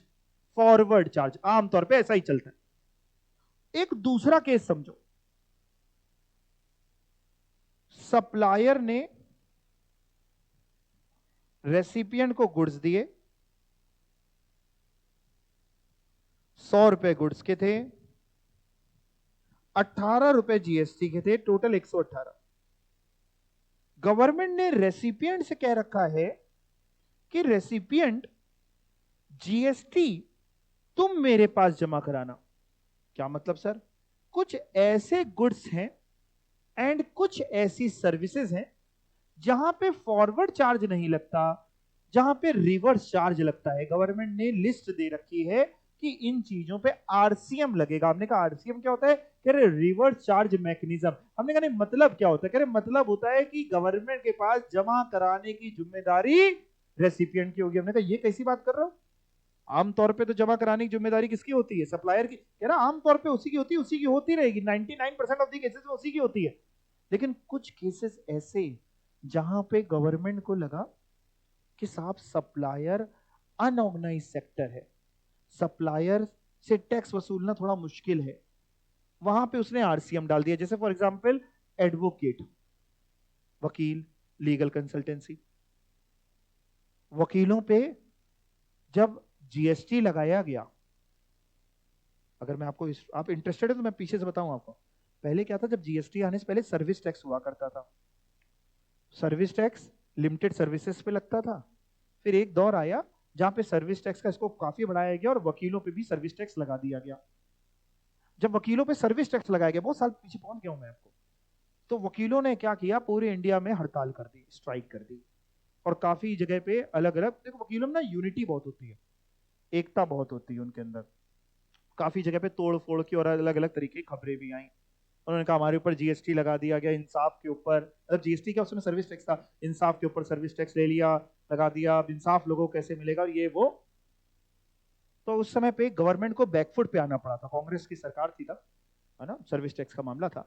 गवर्नमेंट बैकफुट पे आई, गवर्नमेंट ने वापस ले लिया कि नहीं लगाएंगे। वकील जीत गए थे अपना, अल्लाह मचा करके गवर्नमेंट ने वापस ले लिया कि ठीक है नहीं लगाते। ठीक है, वकील जीत गए, उस पर सर्विस टैक्स नहीं लगता।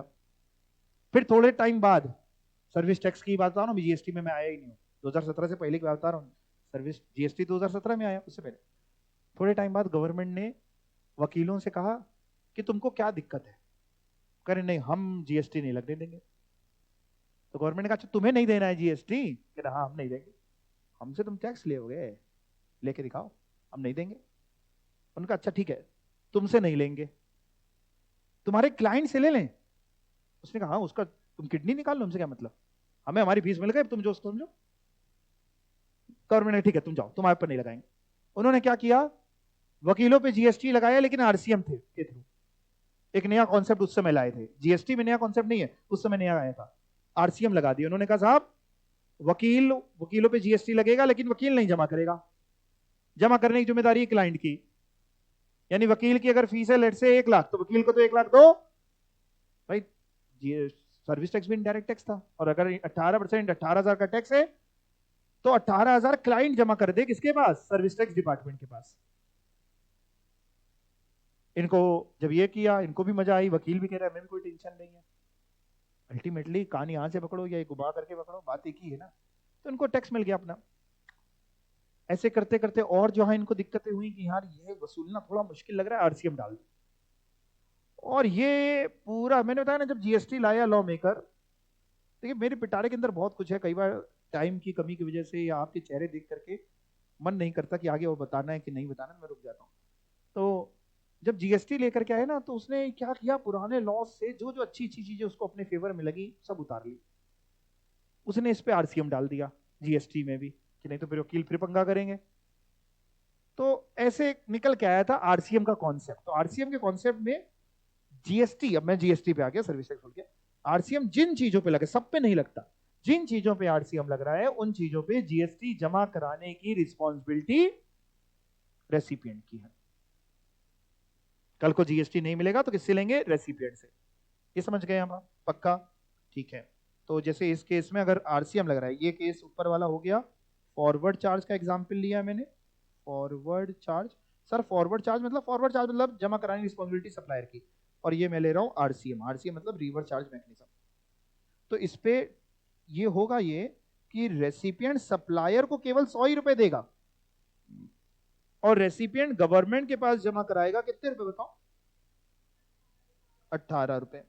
अच्छा, दोनों केसेस में, पहला वाला केस और दूसरे वाले केस में, हमको बताना, में एक एक करके पूछते हैं। फॉरवर्ड चार्ज के केस में रेसिपिएंट की जेब से टोटल कितने पैसे गए थे, 118। और रिवर्स चार्ज की में रेसिपिएंट की जेब से टोटल कितने पैसे गए, दोनों में 118 ही गए। समझ रहे हैं? वहां उसने फॉरवर्ड चार्ज में पूरा दे दिया था सप्लायर को, फिर सप्लायर ने आगे जमा किया। यहाँ पे सप्लायर को 100 दिया, गवर्नमेंट को 18 दी, ये गए 118 ही।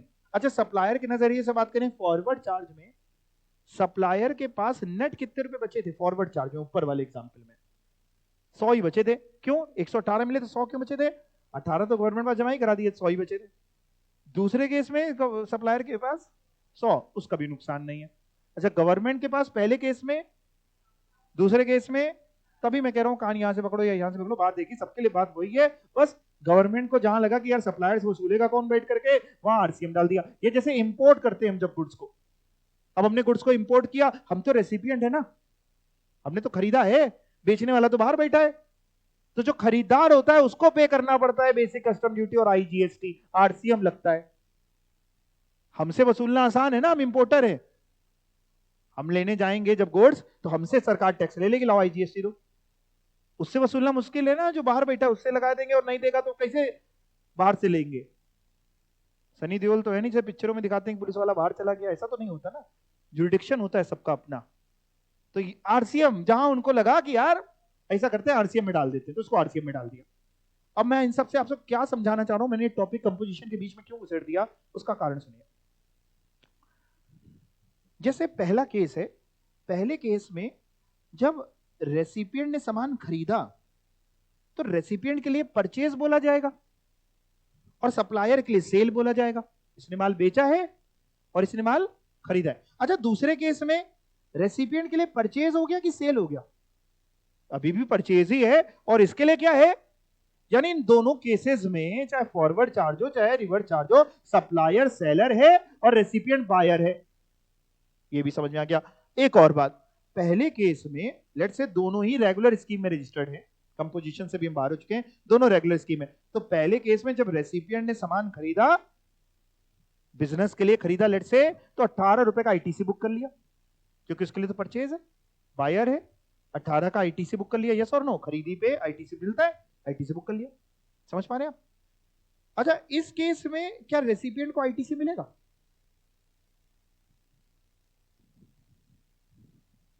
इस केस में तो मिल रहा है। दूसरे केस में बिजनेस के लिए ही खरीदा है, लेकिन आरसीएम लगा और 18 जमा कर दी, क्या उसका आईटीसी मिलेगा? आंसर इज यस, आईटीसी दोनों ही केस में मिलता है। अगर आईटीसी एलिजिबल है तो इस बात से फर्क नहीं पड़ता कि फॉरवर्ड लगा था कि रिवर्स लगा था, कुल मिला के सब कुछ वैसा ही होना है। बस जमा कराने की जिम्मेदारी ऊपर वाले में सप्लायर के कंधों पे है और नीचे वाले में रेसिपिएंट के कंधों पे है। ठीक है, तो यानी आईटीसी अगर मिलना होगा, नहीं मिलना होगा, जैसे कार खरीदने पे आईटीसी नहीं मिलता, तो फॉरवर्ड चार्ज लगे तो भी नहीं मिलता, रिवर्स चार्ज लगे तो भी नहीं मिलता। नहीं मिलना होगा तो नहीं मिलेगा, और मिलना होगा तो इस बात से फर्क नहीं पड़ता कि आरसीएम था कि फॉरवर्ड था। और किसको मिलता है? सप्लायर को मिल रहा है, खरीदार को मिलता है, खरीदने वाले को आईटीसी मिल रहा है। समझ लेना। जैसे मान लो ये वाला बंदा, ये देखते जाना, ये जो रेसिपिएंट आपको दिख रहा है, ये अपने लिए इस साल हमसे निकलवा रहा है कि सर हमारे लिए निकाल दो कि हम कंपोजिशन स्कीम के लिए एलिजिबल हैं कि नहीं। कह रहा हम सर रेगुलर स्कीम से बड़े त्रस्त हो गए हैं सर, बहुत कुछ करना पड़ता है, हम कंपोजिशन में आना चाहते हैं, हम एलिजिबल हैं कि नहीं। मान लो इसका एक नाम बना देते हैं, आर फॉर राम, इसका नाम है राम। तो राम जी हमसे कह रहे हैं हमको बता दो भैया हम कंपोजिशन स्कीम के लिए एलिजिबल हैं कि नहीं। तो हमने कहा राम जी पिछले साल का अपना टर्नओवर बताओ, तो उन्होंने सारी चीजें हमको बताई कि हमने सर कितना माल इंटर स्टेट बेचा, कितना इंट्रा स्टेट बेचा, कितना एक्सपोर्ट किया, कितना एग्जाम सप्लाई करी, सब कुछ हमको बताया, हमने सब कुछ जोड़ा। राम जी कह रहे हैं सर एक चीज और सुन लो। हमने कहा बताओ। राम जी कह रहे हैं सर हमने इस साल माल खरीदे भी बहुत है, व्यापारी इंसान है, खरीदते भी हैं बेचते भी हैं। अच्छा, कुछ सामान तो हमने जब खरीदा तो राम जी कह रहे उस पर फॉरवर्ड चार्ज लगा था, और कुछ खरीदा तो उस पर रिवर्स चार्ज था। हमने कहा राम जी कह क्या रहे हो? राम जी कह रहे हैं जैसे हमने ये पेन बनाते हैं राम जी, तो राम जी कह रहे हैं पेन बनाने के लिए हमने प्लास्टिक वगैरह खरीदी तो वो फॉरवर्ड चार्ज में मेंशन है, और पेन बनाने के लिए इंक खरीदी तो मान लो, थोड़ी देर एज्यूम कर लो कि इंक को हमने जब देखा तो रिवर्स चार्ज लगा। तो राम जी कह रहे हैं हम कौन सा वाला जोड़ोगे तुम? आपको एग्रीगेट टर्नओवर निकालना है। हमने कहा एलिजिबिलिटी। कह रहे हमने सेल तो सब बता दी। हमने कहा सब बहुत बढ़िया किया। कह रहे परचेज तुम कौन सी जोड़ोगे, जो फॉरवर्ड चार्ज वाली है कि जो रिवर्स चार्ज वाली है? हमने कहा हम कोई नहीं जोड़ेंगे, क्योंकि हम तो टर्नओवर निकाल रहे हैं, हम परचेज थोड़ी ना जोड़ रहे हैं, हम आउटवर्ड सप्लाई जोड़ रहे हैं, इनवर्ड सप्लाई थोड़ी ना जोड़ रहे हैं।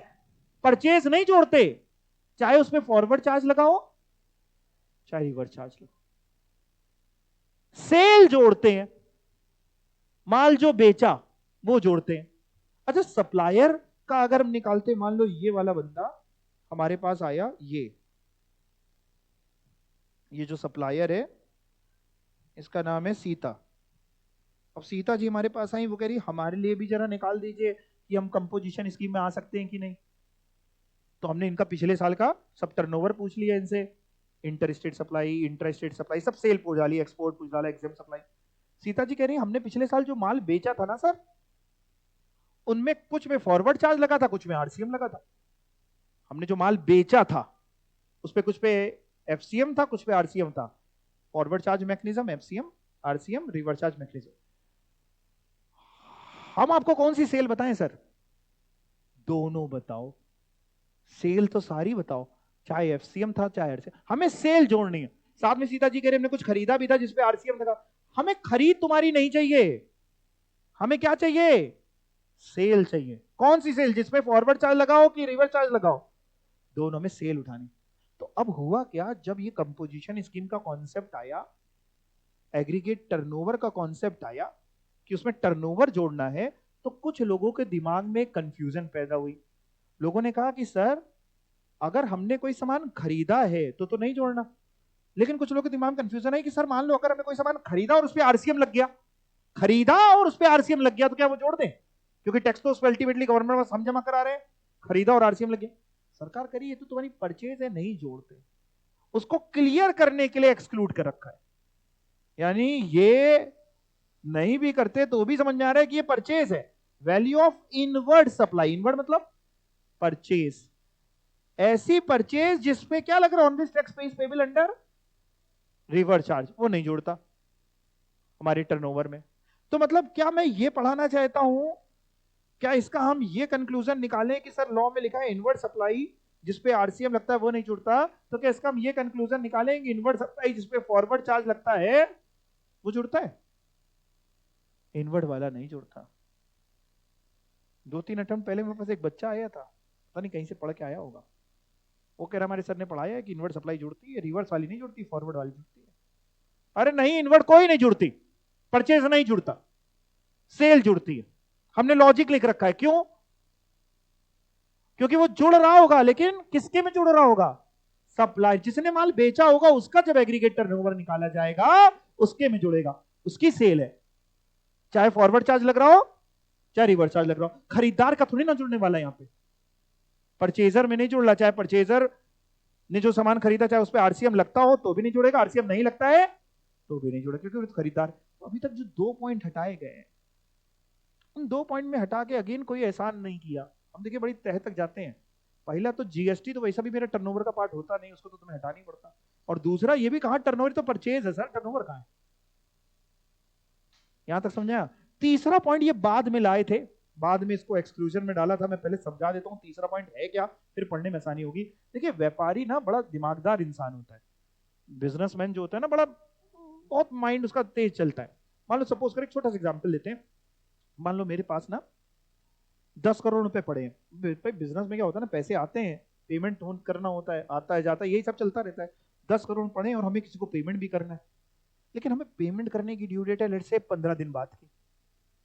हमें कहीं से माल बेच के 10 करोड़ आए, लेकिन किसी को हमें पे भी करना है। अब पे करने की ड्यू डेट है 15 दिन बाद की। अब मैं बनिया बुद्धि, मैं बनिया हूं, है ना, मैंने कहा यार इसको क्यों ना इस पे पैसा कमाए। तो मैंने क्या किया, 10 करोड़ रुपए को बैंक में एफडी करा दी 15 दिन की। सर 15 दिन की भी होती, 7 दिन तक की हो जाती है। तो मैंने 7 दिन मिनिमम रहता है, कुछ बैंक उससे भी कम भी कर लेते हैं। तो हमने 15 दिन की एफडी करा दी। 15 दिन बाद हमको 10 करोड़ मिले, प्लस कुछ ब्याज हमने कमा लिया। मालूम हमने 1 लाख रुपए कमा लिया, हमने निकाला नहीं, हमने बोल दिया आपसे। ये जो 1 लाख हमने कमा लिया, इस पे जीएसटी नहीं लगता। एफडी पे जीएसटी लगता है क्या? नहीं। गुड्स और सिक्योरिटी जीएसटी के दायरे से बाहर है। सॉरी, गुड्स और जीएसटी, मनी एंड सिक्योरिटीज ना गुड्स होते हैं ना सर्विस होते हैं, तो जीएसटी नहीं लगता। बात ये आती है जब मैं अपना एग्रीगेट टर्नओवर निकाल रहा हूं, ये चेक करने के लिए मैं कंपोजिशन स्कीम में एलिजिबल हूं कि नहीं। तो लॉ मेकर ने ऊपर कह रखा है कि सर एग्जेम्प्ट सप्लाई भी जुड़ेंगी। यहां कह रखा है ना एग्जेम्प्ट सप्लाई सेकंड पॉइंट में जुड़ती है, यानी जो आपने चीजें बेची, गुड्स बेचे या सर्विसेज दी या सर्विसेज एग्जेम्प्ट भी है तो भी जुड़ेगा। तो देखा जाए तो ये एक तरीके से एग्जेम्प्ट हो गया। हमने जो पैसा जमा किया उस पर जो ब्याज मिला उस पर जीएसटी लगता नहीं, तो एग्जेम्प्ट हो गया। अब एक पूरे मार्केट में कंफ्यूजन पैदा हुई, यानी ये जुड़ना है क्या? क्योंकि जब तक आपने हटाया नहीं तो जुड़ना है, सारी एग्जाम जुड़नी है। अगर हटाते नहीं तो सारी एग्जाम सप्लाई जुड़ती, मतलब ये जो 1 लाख का ब्याज आपको कमाई हुई ये भी जुड़ता। बट लॉ मेकर ने बाद में लोगों के दर्द को समझा, लोगों ने कहा यार ये तो जेन्युइनली हम लोग ऐसे जमा करते हैं, अब ये सब भी हम जोड़ करके टर्नओवर चेक करेंगे, एक तो कॉम्प्लेक्स हो जाएगा हमारे लिए, कितना हम बीच बीच में निकालें ब्याज, दूसरा यार कुछ तो रहम खाओ। तो उन्होंने कहा ठीक है सर, अगर आप लोन या एडवांस किसी को देते हैं या कहीं जमा करते हैं, जिसको एफडी बोल सकते हैं, उस पे जो भी आपको ब्याज मिलता है वो जीएसटी से एग्जेम्प्ट तो होता ही है, एग्जेम्प्ट ही रहेगा। एंड साथ में कंपोजिशन स्कीम के टर्नओवर की एलिजिबिलिटी निकालने के लिए भी हम उसको नहीं जोड़ेंगे। तो ये तीसरा पॉइंट है जो नहीं जोड़ता। क्या नहीं जोड़ता? Value of supply. कौन सी? Exempt service. सारी एग्जेम्प्ट सर्विस नहीं, कौन सी वाली? बाय वे ऑफ डिपॉजिट कर दिया, या किसी को हमने लोन दे दिया, किसी को 10 दिन के लिए हमने लोन दे दिया, लो 1 लाख रुपए दे देना, लो 10 करोड़ लो, 10 दिन बाद लौटा देना, लोन और एडवांस दे दिया। इन फार बदले में हमें क्या मिल रहा है? कंसिडरेशन हमें क्या मिल रही है? ब्याज मिल रहा है, या कुछ लोग उसको डिस्काउंट बोल देते हैं। ज्यादा अच्छा टर्म क्या आप लोग जो बचपन से बोलते हैं? ब्याज। तो जो ब्याज आपको मिल, यानी क्या नहीं जुड़ना? ब्याज नहीं जुड़ना, कि वो जो 10 करोड़ की एफडी कराई वो नहीं जुड़नी, दोनों ही नहीं जुड़ना, ना वो 10 करोड़ की एफडी ना ब्याज। जो माल बेचा है वो सब जुड़ना है, एफडी एफडी नहीं जुड़नी। इसके अलावा अगर कुछ एग्जाम सप्लाई कर रहे हैं, मालूम पेंसिल भी बेचते हैं, पेंसिल पे जीएसटी सरकार ने एग्जाम कर रखा है। हमने एक्ट पे देख क्या है, सरकार करी पेंसिल पे जीएसटी क्या लें, पढ़ेगा इंडिया तभी तो बढ़ेगा इंडिया। हमने कहा ठीक है, उसको बेच करके 10 लाख रुपए का टर्नओवर था मेरा पेंसिल से, वो जोड़े कि ना जोड़े? जोड़ेंगे, क्योंकि ऊपर लिखा है ना क्या जोड़ते हैं, एग्जेम्प्ट सप्लाई जोड़ते हैं। अभी तक कंपोजिशन खत्म नहीं हुआ, लेकिन अभी तक जितना पढ़ा इससे क्वेश्चन आने के चांसेस सबसे ज्यादा होते हैं कि एग्रीगेट टर्नओवर निकाल के बता दो एलिजिबल है कि हम एलिजिबल नहीं है। तो क्या क्या जोड़ते हैं? सारी टैक्सेबल सप्लाई, मेरे साथ बोलो, exempt supply, export, inter state supply, सब जोड़ते हैं पैन इंडिया बेसिस पे। क्या नहीं जोड़ते हैं? CGST, SGST, UTGST, IGST, GST compensation cess, in short GST नहीं जोड़ते। क्या नहीं जोड़ते? दूसरा, inward supply on which RCM is payable, जिसपे मैंने एक्स्ट्रा ज्ञान दिया, inward supply on which FCM is payable is also not included. Inward supply जिसपे फॉरवर्ड चार्ज भी पे किया वो भी नहीं जुड़ता। तीसरा, और क्या नहीं जोड़ते? एग्जेम्प्ट सर्विस, कौन सी एक ही केवल, बाकी सब जोड़ते हैं, बाकी सारे एग्जेम्प्ट सर्विस जोड़ते हैं, बाकी सारे एग्जेम्प्ट गुड्स जोड़ते हैं, कौन सी एक नहीं जोड़ते? डिपॉजिट वाली। आपको बताएं, दिसंबर 2024 में क्वेश्चन कराता हूं, ऐसा ही क्वेश्चन आया, मैं आपको एक क्वेश्चन कराता हूं, अभी खत्म नहीं हुआ लेकिन पहले उसका एक क्वेश्चन कराता हूं। दिसंबर 2024, ये है क्वेश्चन था, देखते हैं हम लोग कर पाएंगे कि नहीं। कितने मार्क्स का है? 5 नंबर का था शायद, 5 नंबर का ये क्वेश्चन था। ठीक है, तो अपन बिल्कुल प्रैक्टिकली चलते हैं, एग्जाम तक दिमाग लगा के चलते हैं। Anupam Singh, trader of HP. अच्छा, जैसे ही आप तो आगे पढ़ोगे कंपोजिशन का, लेकिन जैसे ही एचपी आएगा आपके दिमाग में 1.5 पहुंचेगा, 1.5 करोड़ की 75 लाख, है ना, वो याद रखना तू सनम।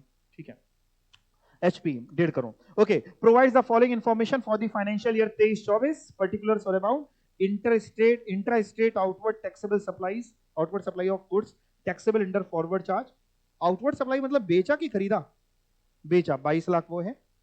Intra state outward supply of service on which tax is payable under RCM, 11 lakh. Value of export supply 12 lakh. Intra state outward supply which are chargeable to GST at nil rate, 18.5 lakh.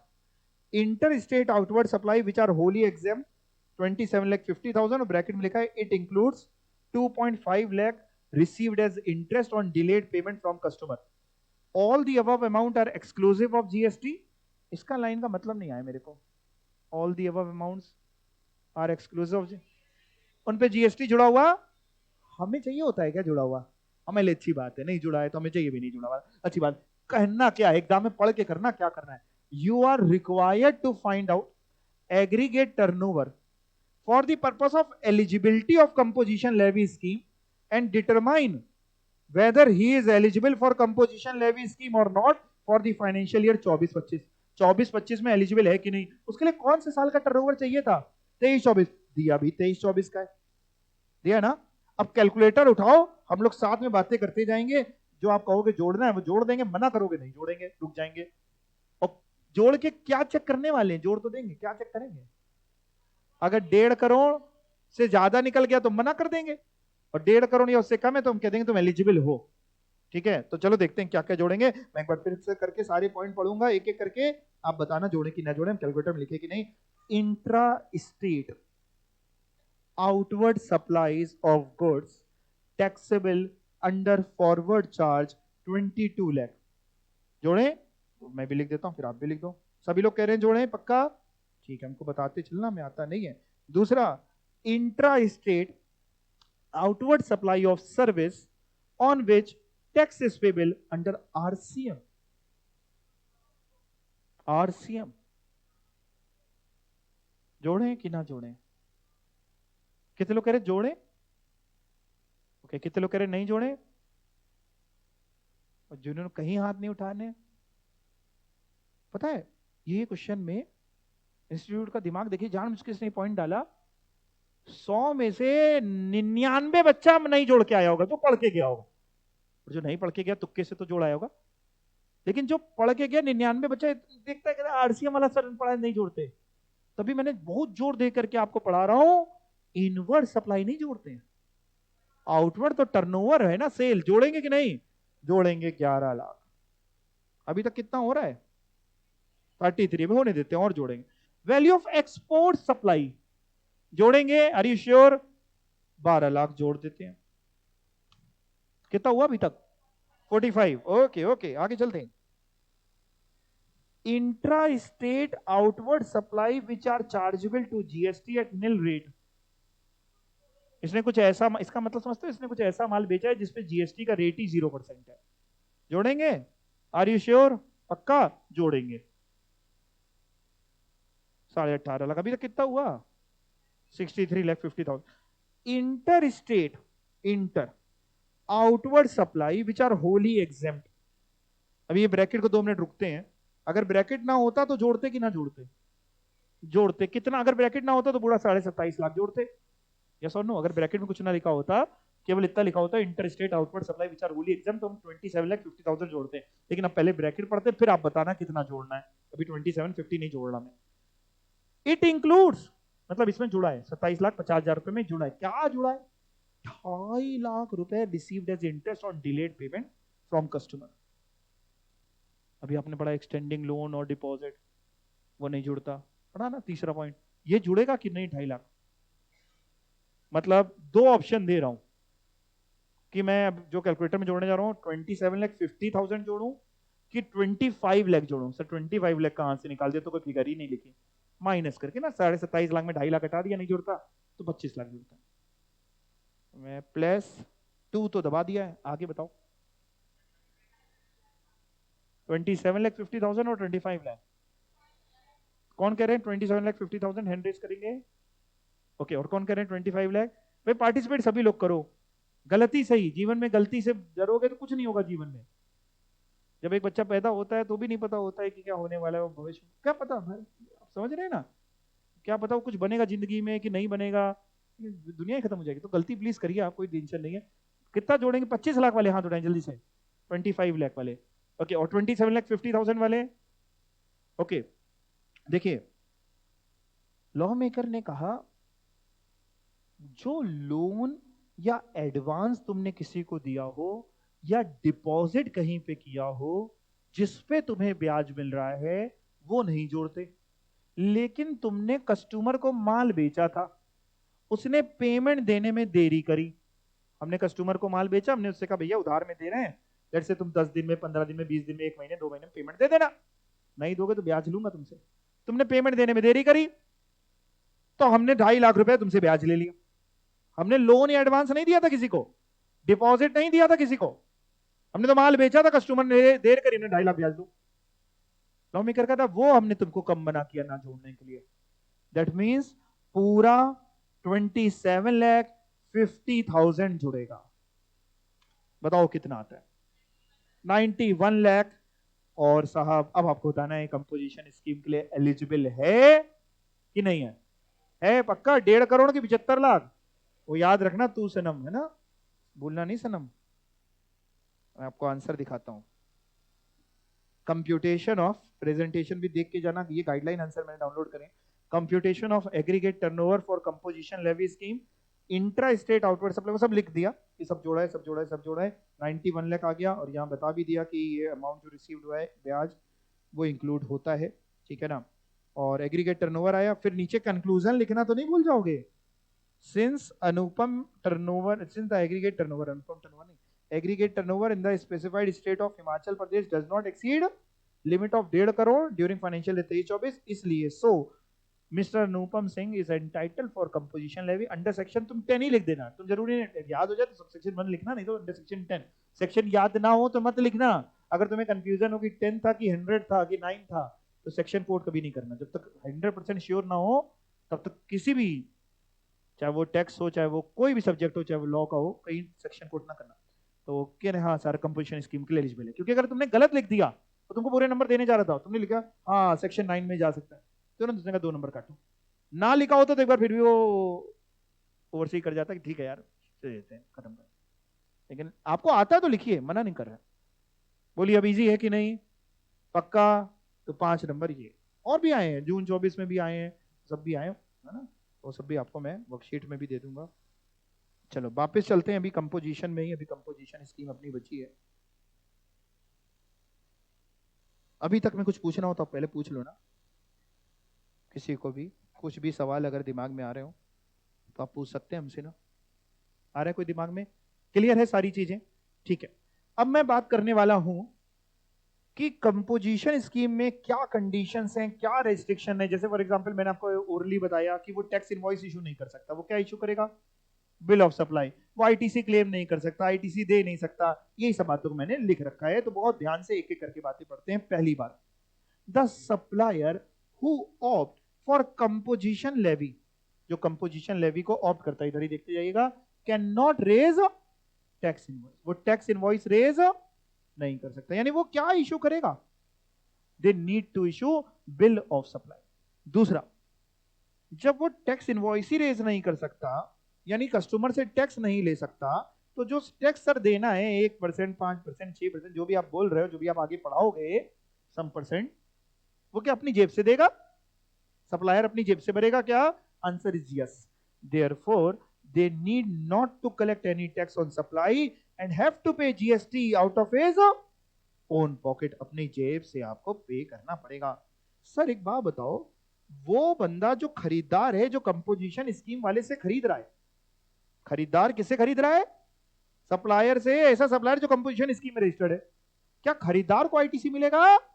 नहीं। क्यों खरीदार को आईटीसी क्यों नहीं मिल रहा? क्योंकि खरीदार ने टैक्स भी कहां जमा किया, और खरीदार के पास टैक्स इनवॉइस थोड़ी ना है। खरीदने के बाद खरीदार के पास क्या है? Bill of supply.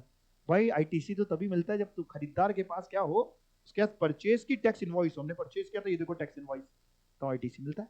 हमने परचेज किया, बिल ऑफ सप्लाई है। तुमने यानी खरीदते समय किससे खरीद लाए? कंपोजिशन स्कीम से। क्या तुम्हें आईटीसी मिलेगा? नहीं। यानी कंपोजिशन स्कीम वाला खुद तो आईटीसी से हाथ धो बैठता है, मैंने बोला था, और सामने भी आईटीसी पहुंचने नहीं देता। Hence, recipient of such supply cannot claim any ITC on supplies from such supplier who have opted for composition levy। ऐसे रेसिपिएंट जिन्होंने कंपोजिशन वालों से सामान खरीदा है, वो आईटीसी बुक नहीं कर सकते। सर तो कंपोजिशन वाला खुद बुक कर सकता है क्या? अभी तो हमने थर्ड पॉइंट बताया, खरीदार बुक नहीं कर सकता जिसने कंपोजिशन वाले से खरीदा। क्या कंपोजिशन वाला खुद बुक कर सकता है? कंपोजिशन वाले ने सामान खरीदा, और कंपोजिशन वाला ने जिससे खरीदा वो रेगुलर स्कीम में था। अब कंपोजिशन वाला कह रहा है, चिल्ला चिल्ला के देखो मैंने परचेज किया, मेरे पास टैक्स इनवॉइस है, क्योंकि कंपोजिशन वाला लेट से रेगुलर स्कीम से खरीद के लाया, लेकिन तब भी वो आईटीसी बुक नहीं कर सकता। Similarly fourth point, even they themselves cannot claim any ITC on the inward taxable supply। यहां तक कोई डाउट? कंपोजिशन स्कीम वाला आपको क्या इशू करेगा अगर आप उससे खरीदोगे तो? और रेगुलर स्कीम वाला, कंपोजिशन स्कीम वाला जब आपको बिल ऑफ सप्लाई देगा ना, तो ऊपर बिल ऑफ सप्लाई जस्ट नीचे इन्वर्टेड कॉमास में लिख के देगा, वहीं लिखा होगा, छपा होगा, बताएगा आपको सरकार ने कहा तुम अपनी बेइज्जती करना। देखो बेइज्जती कैसे कर रहे हैं, लिखेगा हम कंपोजिशन टैक्सेबल पर्सन है, not eligible to collect tax on supply. ये काहे में लिखा होगा?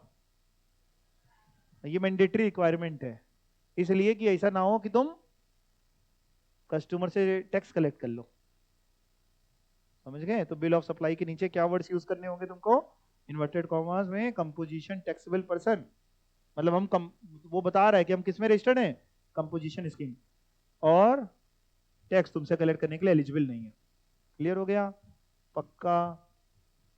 सब रेस्टोरेंट्स में खाना खाने जाते हैं, तो कुछ रेस्टोरेंट्स रेगुलर स्कीम में रजिस्टर्ड होते हैं, कुछ कंपोजिशन में।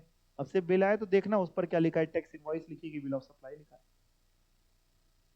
ठीक है? पक्का?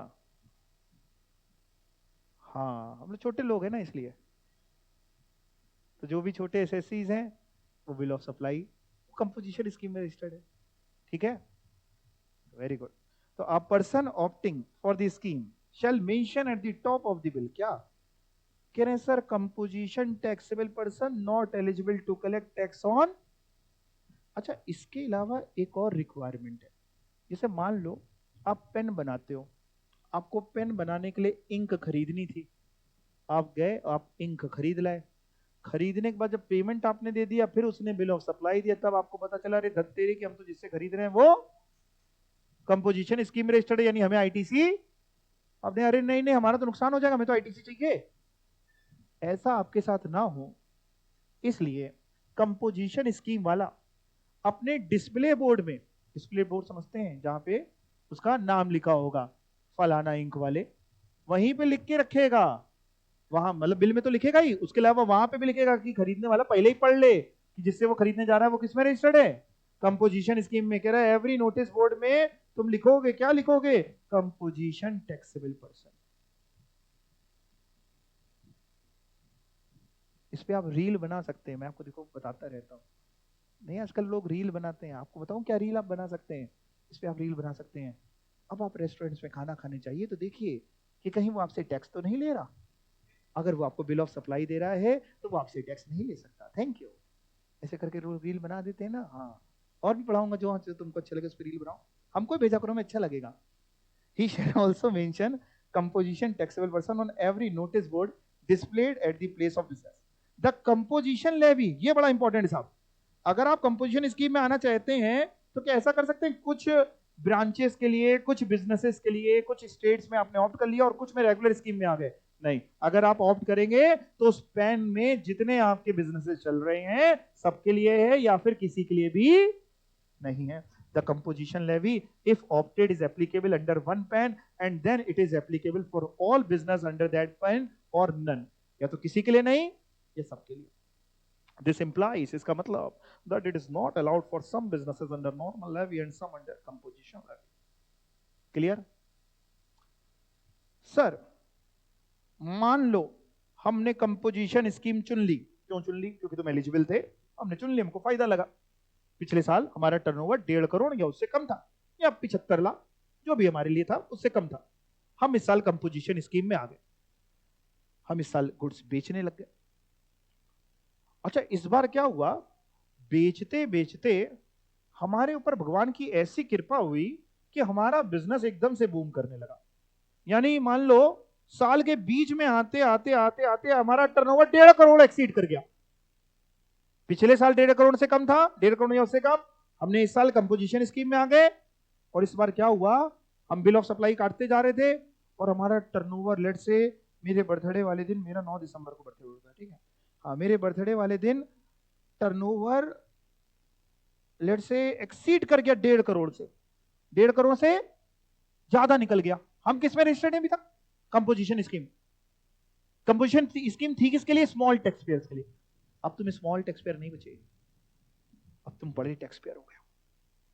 अब तुरंत इमीडिएट इफेक्ट से तुम्हारी कंपोजिशन स्कीम बंद और तुम आ चुके हो रेगुलर स्कीम में। कंपोजिशन स्कीम के दरवाजे बंद हो जाएंगे, यानी दैट मींस 1.5 करोड़ तक की जो सेल है उसके लिए तुम बिल ऑफ सप्लाई काटोगे और 1.5 करोड़ से ज्यादा वाले के लिए बिल ऑफ सप्लाई नहीं दे सकते, टैक्स इनवॉइस देनी पड़ेगी। फिर से बताएं, ये इस साल कंपोजिशन स्कीम में, यानी इस साल मतलब फाइनेंशियल ईयर 24-25 में कंपोजिशन स्कीम में रजिस्टर्ड था। क्यों रजिस्टर्ड था, क्योंकि 23-24 का टर्नओवर 1.5 करोड़ या उससे कम था। इसको क्या पता था कि क्या होने वाला है इस साल, ये आराम से रजिस्टर्ड था और आराम से अपने माल बेचता जा रहा था, बेचता जा रहा था, बेचता जा रहा था, बेचता जा रहा था। लेकिन इस साल इसकी सेल बहुत ज्यादा हुई, 9 दिसंबर को 1.5 करोड़ टच हो गया,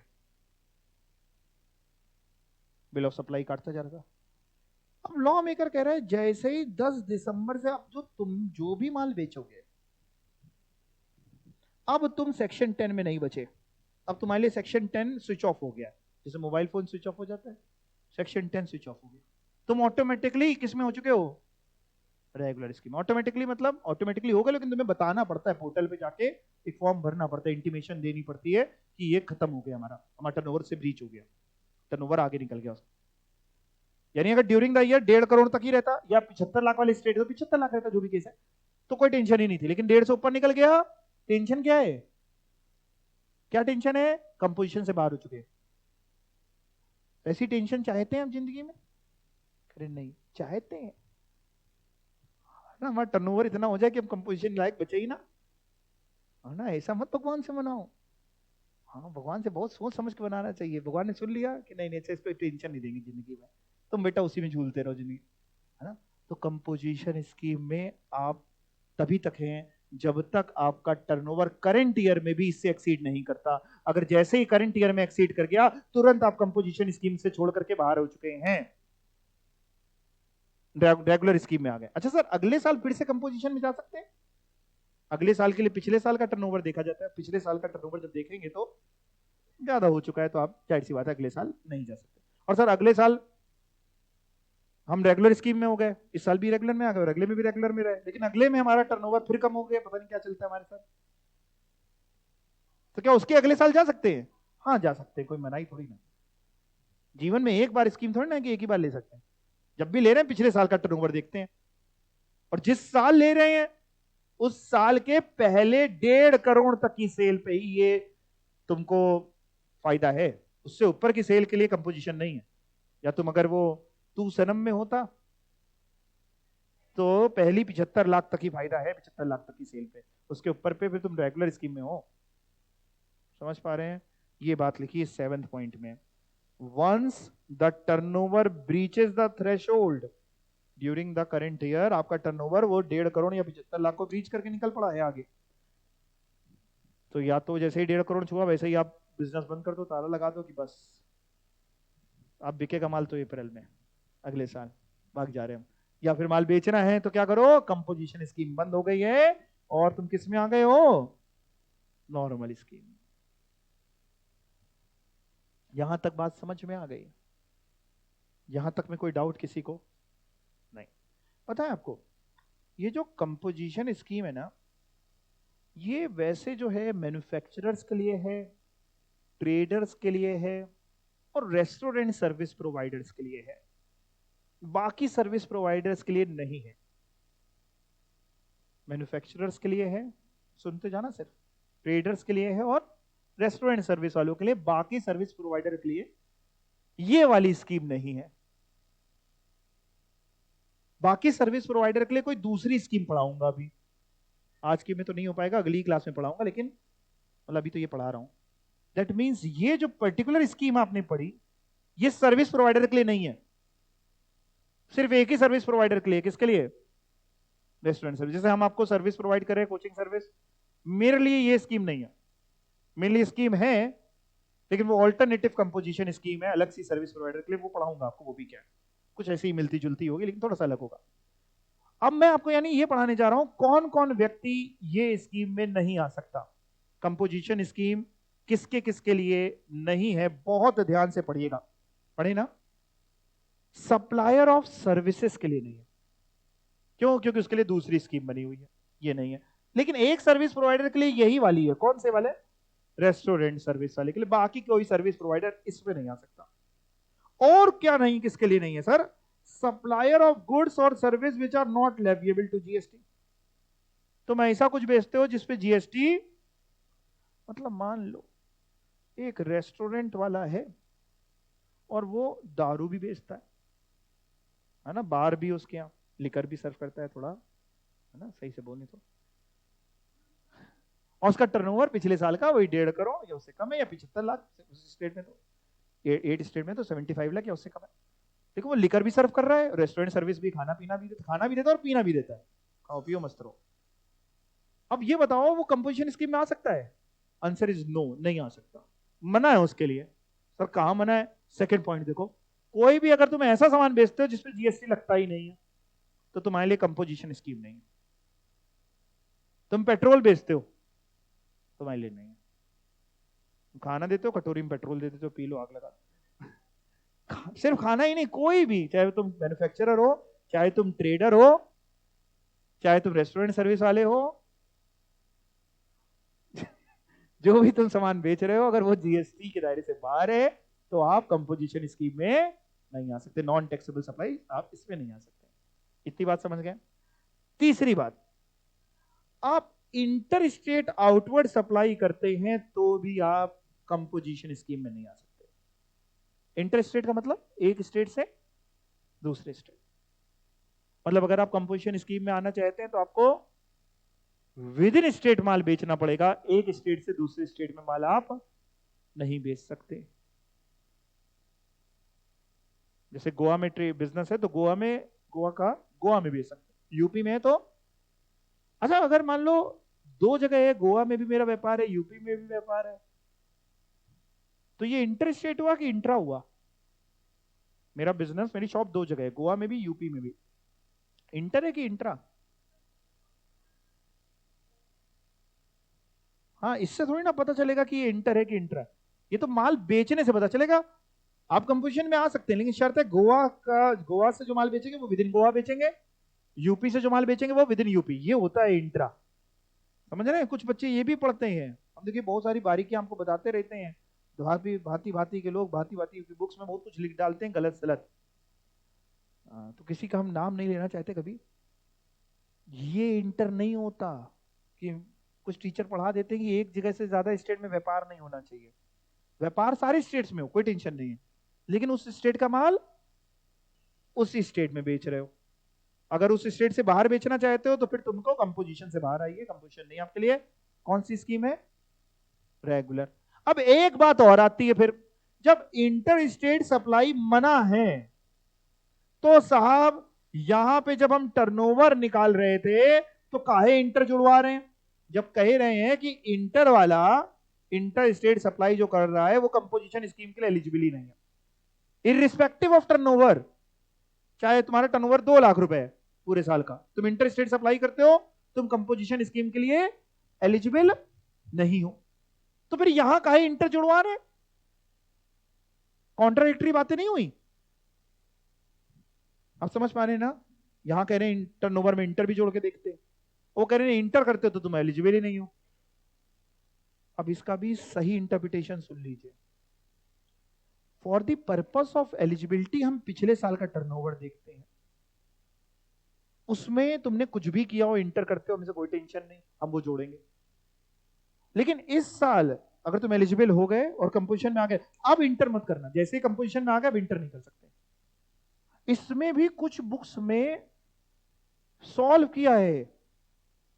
पिछले साल का टर्नओवर दिखा एलिजिबिलिटी निकालने के लिए, उसमें इंटर स्टेट लिखा था, उसको जोड़ा, टर्नओवर आया लेट से 40 लाख। आंसर दिया है कि दो the turnover is ₹40 lakh but still he cannot come under composition scheme because he is in the interstate supply। ये आंसर गलत है। आंसर ये है कि वो एलिजिबल है, वो कंपोजिशन स्कीम में आ सकता है, provided during the current year he should not do inter state supply. पिछले साल तक तुमने जो किया हमें इसको मतलब ही नहीं, वो तो हम एलिजिबिलिटी के लिए चेक कर रहे हैं। तो यानी इस साल अगर तुम कंपोजिशन में आ रहे हो तो तुम एक्सपोर्ट भी नहीं कर सकते। सर एक्सपोर्ट कॉमन है, इंटर स्टेट में ही तो आता है एक्सपोर्ट भी। एक्सपोर्ट कौन सा इंट्रा होगा? दो ही सप्लाई होती है हमारे यहाँ, इंटर और इंट्रा। एक्सपोर्ट क्या लगता है आपको? इंटर है। तो यानी अगर कंपोजिशन में आ गए तो आप सिर्फ इंट्रा ही माल बेचिए, इंटर ना बेचिए, एक्सपोर्ट या आउटसाइड स्टेट ना बेचिए। और अगर आप बेचना चाह रहे हैं तो फिर रेगुलर स्कीम में आइए, ऑप्शनल स्कीम है। कंपोजिशन कौन कह रहा है आप चुन लीजिए, फिर ना चुनिए, जबरदस्ती थोड़ी ना पकड़ दे रहे हैं। क्लियर हो गया? लॉजिक्स क्लियर हो गए आपको? पक्का? सर एक बात बताओ, पूछो बेटा, सर यहाँ पे मना क्या है? मना है कि जब आप कंपोजिशन स्कीम में आ गए, सी पॉइंट, तो इंटर स्टेट आउटवर्ड सप्लाई नहीं कर सकते, इंटर स्टेट इनवर्ड सप्लाई ले सकते हो, खरीद सकते हो, बेच नहीं सकते हो। शुद्ध भाषा में मतलब हम पेन बेचते हैं, हम कंपोजिशन स्कीम में रजिस्टर्ड है। हम पेन बेचेंगे तो with in India, with in state बेचेंगे, सेम स्टेट। इंटर स्टेट नहीं कर सकते, इंट्रा करेंगे। पेन के लिए जो रॉ मटेरियल खरीदते हैं या इससे पेन खरीदते हैं, तो जैसे अगर यूपी में रजिस्टर्ड है तो विद इन यूपी भी खरीद सकते हैं, यूपी के बाहर से भी खरीद सकते हैं। खरीदने पे मनाही नहीं है, बेचने पे मनाही है। क्लियर हो पा रहा है? तो supplier of inter state outward supply of goods और services, there is no restriction on composition supplier to receive interstate inward supply of goods or services। Interstate inward supply में कोई रिस्ट्रिक्शन नहीं है, बेचने पे रिस्ट्रिक्शन है, खरीदने पे नहीं है। बाकी पॉइंट्स टाइम की कमी है तो अगले टर्न पे पढ़ेंगे हम लोग, ठीक है? और इसके बाद रेट भी पढ़ेंगे कि कितना रेट है किसके लिए, वो सब पढ़ेंगे। हाँ बेटा,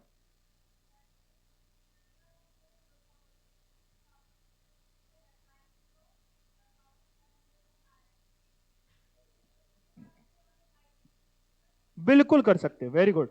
कि जैसे मान लीजिए कह रहे हैं, जैसे आपने ये एग्जांपल दिया 7 पॉइंट के लिए कि सर आपका जैसे ही थ्रेशोल्ड लिमिट ब्रीच हो जाएगी, कंपोजिशन स्कीम आपकी खत्म हो जाएगी, आप नॉर्मल स्कीम में आ जाएंगे। तो आपने जैसे एग्जांपल दिया कि सर अगर 9 तक हमारा टर्नओवर 1.5 करोड़ हो गया था और 10 तारीख से फिर हम रेगुलर स्कीम में आ गए हैं, तो अब हमें रेगुलर स्कीम में टैक्स पे करना है। तो क्या सर 10 तारीख से अब हम आईटीसी बुक कर सकते हैं? आंसर इज यस, बिल्कुल बुक कर सकते हैं। और इसका भी टॉपिक मैं पढ़ाऊंगा आपको, आईटीसी का जब टॉपिक आएगा तो वहां पे ये आएगा। बिल्कुल अच्छा आपने क्वेश्चन पूछा। हाँ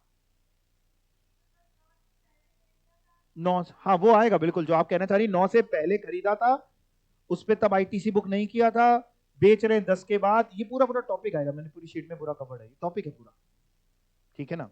तो अभी उसको मर्ज नहीं कर सकते, पहले आईटीसी कुछ बातें जब सीखेंगे भी सीख लेंगे, आईटीसी के टॉपिक भी पढ़ेंगे, आईटीसी जब कॉन्सेप्ट पढ़ाऊंगा तब पढ़ेंगे वो। तो ये आएगा अपने आप। आपको कहीं लिखना हो तो अपने लिए लिख लीजिए कहीं पीछे पीछे, फिर बाद में मिला लीजिएगा कि हम लोग ने ये क्लियर कर लिया कि नहीं। हाँ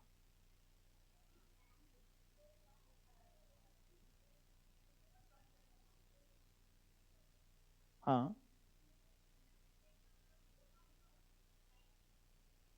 सप्लाई विद इन स्टेट करें आप, भले आपका व्यापार जितने भी स्टेट में आपकी ब्रांचेस खुली हो उससे कोई फर्क नहीं है, लेकिन हर जगह का बिजनेस उसी स्टेट तक सीमित होना चाहिए जो माल बेच रहे हैं।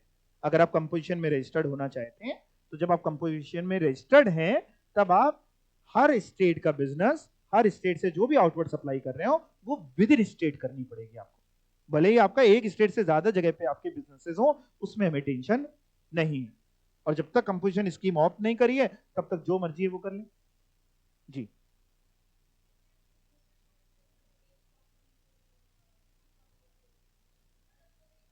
मैं समझ गया आपका डाउट, मैं बताऊं, मैं समझ गया।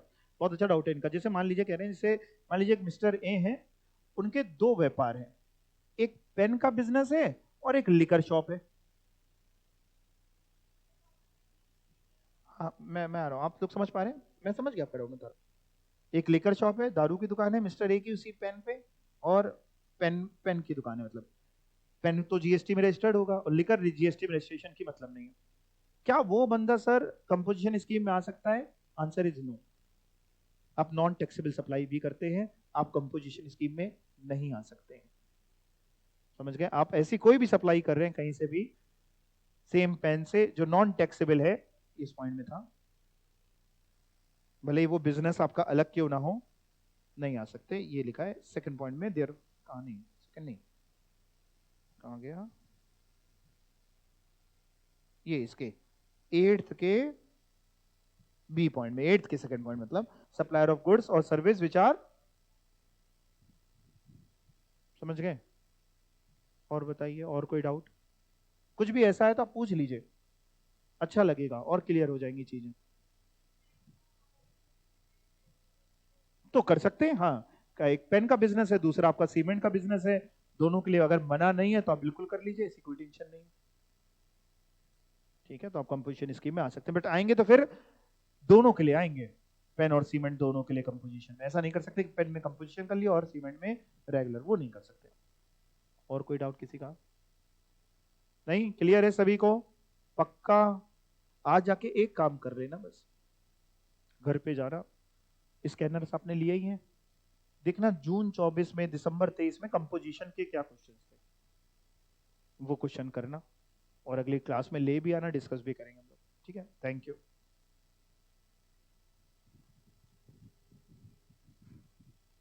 प्रैक्टिकल कंटेंट ज्यादा आएगा बेटा पेपर में, है ना, अभी जैसा आपको दिखाया, तो पेपर में प्रैक्टिकल कंटेंट जीएसटी में आपको काफी मिलने वाला है। तो वो ये देखिए ना, ये पेपर का ही थोड़ा सा मैंने लिया हुआ है, बाकी आप गाइडलाइन आंसर डाउनलोड करिएगा या क्वेश्चन पेपर, तो आप देखेंगे थोड़ा सा जो भी क्वेश्चंस आपको मिलने वाले हैं थोड़ा प्रैक्टिकल ओरिएंटेड ज्यादा मिलने वाले हैं।